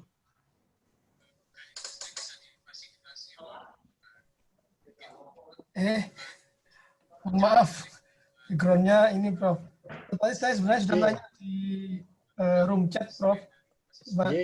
Saya bacakan aja. Kalau kita punya ide, mungkin senada dengan pertanyaannya Pak Sinten itu dari teman di MD juga. Bila kita punya ide dan ide tersebut bukan di area bidang kompetensi kita, strategi apa, Prof? Atau bagaimana cara mempercepat realisasi ide itu menjadi paten dan komersialisasi gitu, Prof? Terima kasih, Prof. Ya, mohon maaf Pak, ini sudah saya jawab juga ya, tapi saya kasih ini Pak ya. Ya mohon maaf, ini Pak Budi nyun sewu ya. Siapa? Kadang-kadang memang ada bukan bidang kita. Ya nyun sewu, saya sendiri sebenarnya orang metalurgi. Tapi kenapa kok saya punya paten, produk saya yang paling, mohon maaf, kami yang paling laku miliaran itu malah justru yang kosmetik, yang pangan, macam-macam gitu kan. Ya kebetulan karena istri saya di bidang medika dan farmasi gitu ya. Jadi mungkin bisa membantu. Tapi kalau yang dalam hal seperti ini bagaimana? Kadang-kadang kalau kita daftarkan via LIPI misalkan, ini Pak Nurul orang metalurgi daftar teknologi untuk kosmetik, untuk pangan, diketawain Pak. Bahkan tidak boleh gitu kan. Ini aneh nih, Pak Nurul aneh. Mohon maaf, ini saya tuh pelaku di lapangan Pak. Jadi kalau Bapak nanya apa aja mungkin saya ada. Karena mungkin sudah terlalu jenuh Pak. Saya punya paten 31 itu kadang-kadang. Akhirnya saya daftar sendiri Pak. Makanya kami, mohon maaf ya, kita kadang-kadang ya tidak relevan dengan kekasan daripada tupoksi daripada universitas, ya ini seperti ini. Saya sampaikan ini, mohon maaf, ini memang ide ilmuwan kan memang macam-macam ya. Hanya itu yang terjadi, Pak. Kadang-kadang kalau diajukan ke kantor, ke LIPI, bidang saya, mungkin kalau sekarang karena saya kepala mungkin disetujui, Pak. Tapi waktu saya jadi peneliti mungkin saya dianggap aneh-aneh itu, Pak Anu aneh-aneh, nggak usah ini, nah gitu, ditolak-tolak sama pihak pendaftar. Lah ini dalam hal ini seperti apa? Lah ya makanya pertanyaannya adalah nyun sewu, Pak. Ini idenya sudah sampai mana? Adakah industri yang mau pakai? Kalau cuma paten-paten saja ya paten tak pateni kan gitu. Karena saya kepala paten, kepala apa di LIPI sebelumnya saya 5 tahun Pak menjabat di Cipinang sebagai kepala inkubatornya di LIPI gitu kan. Nah, jadi saya yang bagian mematenkan teman-teman juga gitu kan. Tapi kalau memang ada industrinya Pak, ya sudah kita jalankan aja. Kalau bisa memang komunikasi yang baik dengan sentra HKI ya Pak ya. Komunikasi, ini ada yang pihak industri yang mau pakai gitu kan. Tapi kalau idenya kita bukan bidang kita, kemudian kita minta uang dari inkubator, kayaknya susah Pak. Loh, Bapak bukan bidang ini, ngapain Bapak masuk ke sana kan gitu ya. Ini mungkin perlu diinikan. Tapi kalau Bapak ada industri yang mau ini kan ya mungkin itu bisa diakselerasi. Nanti tinggal komunikasi dengan pihak inkubator. Kami sendiri di grup kami ada Nano Center Pak, sudah berdiri juga sentra HKI-nya. Kita sudah punya ada 7 paten ya atas nama. Kami ingin membantu para ini masyarakat karena kalau individu Bapak mungkin sulit Pak mendaftar karena nanti akan ada paten itu agak susah ya. Jadi kami ini mendirikan ini untuk membantu patennya atas nama masyarakat, tapi kita yang melindungin, kita bantu melindungin di Nano Center gitu. Kita daftarkan, kita bantu penulisan dan lain sebagainya. Itu salah satu alternatif ya yang mungkin bisa ini kan. Tapi kalau mungkin Bapak bisa komunikasi dengan, dan memang ada, karena banyak paten yang di LIPI pun Pak, atau di mana-mana ya banyak paten itu sebenarnya tidak menghasilkan komersialisasi itu. Cuman kita bayar aja gitu kan. Lah kalau memang ada peluang komersialisasi ya menurut saya bisa didiskusikan gitu Pak. Demikian Pak Musin, nyun sewu. Terima kasih Pak. Kita bisa bantu Pak nanti Pak. Ya. Ya Prof. Terima kasih. Oke, terima kasih. Oke, terima kasih Prof. Sebagai informasi Bapak dan Ibu, sudah disampaikan oleh Prof. Nurul tadi, beliau saat ini, oke, oh iya.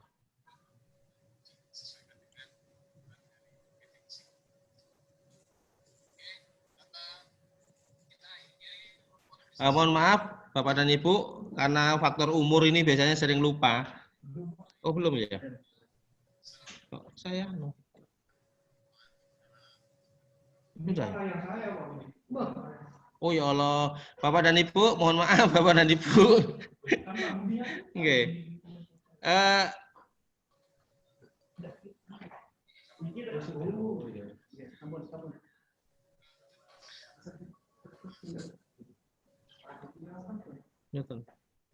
Sebentar Bapak dan Ibu ya, kok Pak Muksin. Oke.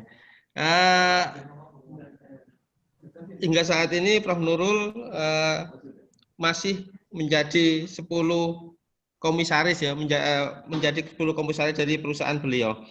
Mudah-mudahan ini juga menginspirasi Bapak dan Ibu sekalian untuk kedepannya agar paten-paten yang dihasilkan juga memungkinkan untuk dikerjasamakan dengan industri. Memang hingga saat ini Politeknik Jember memang masih dalam upaya menuju ke sana, Prof. Dalam artian hingga saat ini jumlah paten yang granted di kita juga masih belum ada. Ini beberapa teman juga sudah proses pendaftaran, kemudian ada pemeriksaan substansi dan lain sebagainya. Memang dalam perkembangannya yang granted belum ada. Tapi mudah-mudahan Bapak dan Ibu, mari kita dorong kita semua untuk menghasilkan paten-paten yang bisa dikerjasamakan dengan industri. Bukan lagi paten-paten yang hanya sekedar didaftarkan, kalau istilahnya Prof. Nurul adalah dipateni. Ya, betul Pak. Oke. Terkait dengan beberapa tipe teknologi transfer, memang kekhawatiran kami masih agak jauh, Prof. Terutama ke teknologi transport tipe 2. Jadi itu peneliti yang ingin menjadi pengusaha. 4 tahun kemudian keluar dari hampir semua kayak gitu Pak memang. Ya nggak apa-apa, itu bagus Pak sebenarnya. Tapi mudah-mudahan sekarang belum menuju ke situ, Bro. Tapi semua nanti kalau paten-paten dengan kerjasama dengan industri itu semakin banyak, mungkin fenomena itu juga bisa terjadi di kami. Tapi itu memang baik karena memang secara umum bisa menyerap tenaga kerja, kan begitu Prof ya? Ya, makanya perlu tipe 4 tadi Pak. Ya, mungkin kita bisa diskusi, saya bisa coaching Pak lebih detail ya, bahwa nyun sewu saya sampaikan. Ini hampir sama dengan Bapak tahu Unibrow ya Pak ya. Betul, Unibrow Pak. dulu saya pernah dengar Pak, Unibrow dulu luar biasa teaching industrinya. Tapi akhirnya karena itu menjadi temuan Pak. Kalau Bapak terus-menerus begini pasti temuan BPK. Kalau nggak percaya silakan aja. Iya, Bro. Pasti temuan BPK ini nanti. Oh ini kan teaching. Kenapa kok sampai bikin alat macam-macam? Akhirnya sementara teman-teman yang bekerja mendapatkan haknya juga kurang, ya kan? Karena orang yang bekerja kan harusnya mendapat hak lebih, Pak. Ada orang yang lihat saja juga mendapatkan hak. Ini kan kepemilikan bersama. Harusnya diatur kalau memang bidangnya apa, yaitu dibikin sebuah itu tadi Pak perusahaan. Nah, mungkin kalau menurut saya Poli J atau universitas itu kan PKBU ya Pak ya. Ya, itu bisa membuat startup sebenarnya, bikin perusahaan dengan mereka gitu Pak, dengan penelitinya, sehingga penelitinya kepemilikan DLU, kepemilikan saham itu punya, jadi punya kan tidak perlu mendanain dirinya Pak, jadi punya sebagai goodwill saja 20%. Kalau silakan nanti berkembang di luar gitu kan, lebih besar lagi, jangan digunakan alat-alat kantor di Polisi untuk produksi. Wah, udah kena Pak, itu sebentar lagi kena Pak. Iya Pak. Bro itu akhirnya berhenti Pak. Sekarang udah, kalau nggak salah mungkin Bapak bisa belajar dari melihat di sana itu. Saya paham betul itu. Di kami di fisika dulu begitu Pak, di tempat kami juga begitu. Itu semuanya rame banget kita proyek, ternyata ketahuan sama BPKRI, pertanyaan macam-macam. Lewat mana, PNBP-nya juga bagaimana ya, sampai juga Pak. Mungkin dengan harusnya dipisahkan aja, uang biar masuk ke sana, mereka bayar ke Polisi royalti aja Pak. Lisensi udah gampang, kita nggak usah kerja, yang kerja kan di luar. Nah, investasinya biar dari mereka, jangan dari kita Pak. Investasinya bisnis lah, cari investor kan gitu Pak. Iya. Yang saya ini mungkin. Iya Pak. Pengalaman insya Allah mudah-mudahan kita catat Pak ini Pak. Jadi nanti kita informasikan ke teman PIKWU untuk nanti bisa menindaklanjuti apa yang disampaikan Prof. Nurul. Monggo diberi kesempatan kepada Bapak Ibu yang lain. Bila mana masih ada. Bila tidak ada Bapak dan Ibu, pertemuan hari ini mungkin kita sudahi hingga di sini. Untuk besok kita bertemu lagi jam 9 sesuai dengan undangan. Sebagai informasi Pak, besok materinya patentabilitas Pak ya. Jadi mungkin contoh-contoh paten atau prototype, mungkin cara menulisan sedikit lah, cara melindungin gitu Pak ya. Itu kita itu kira-kira patentabilitasnya, tingkat kepatenannya gitu Pak, bisa dipatenkan atau tidaknya. Itu bagaimana? Itu mungkin besok Pak ya kita bahas masalah itu supaya teman-teman dapat gambaran. Terima kasih Pak. Mungkin kami informasikan kepada Bapak Ibu, insya Allah besok materinya adalah terkait dengan sejauh mana ide-ide kita atau prototipe-prototipe kita, hasil daripada penelitian-penelitian yang sudah kita lakukan bisa dipatenkan atau disebut dengan patentabilitas Pak ya. Tingkat paten, tingkat potensi paten begitu. Demikian Bapak dan Ibu, kepada Prof. Nurul kami sampaikan banyak-banyak terima kasih atas kesediaannya menjadi narasumber hari ini. Insya Allah besok kita ketemu lagi. Saya akhiri. Assalamualaikum warahmatullahi wabarakatuh. Waalaikumsalam warahmatullahi wabarakatuh. Mohon maaf atur bantuan Pak Budi dan Mbak Yunus. Sama-sama Prof. Mungkin sukses. Besok ketemu lagi nggih Pak. Nggih, siap Prof. Nggih, alhamdulillah. Nggih, matur nuwun Prof. Nggih. Terima kasih Prof. Nurul. Terima kasih Pak Budi. Nggih, sama-sama Mas Budi. Nggih, Pak Andi, makasih. Izin nggih, Pak.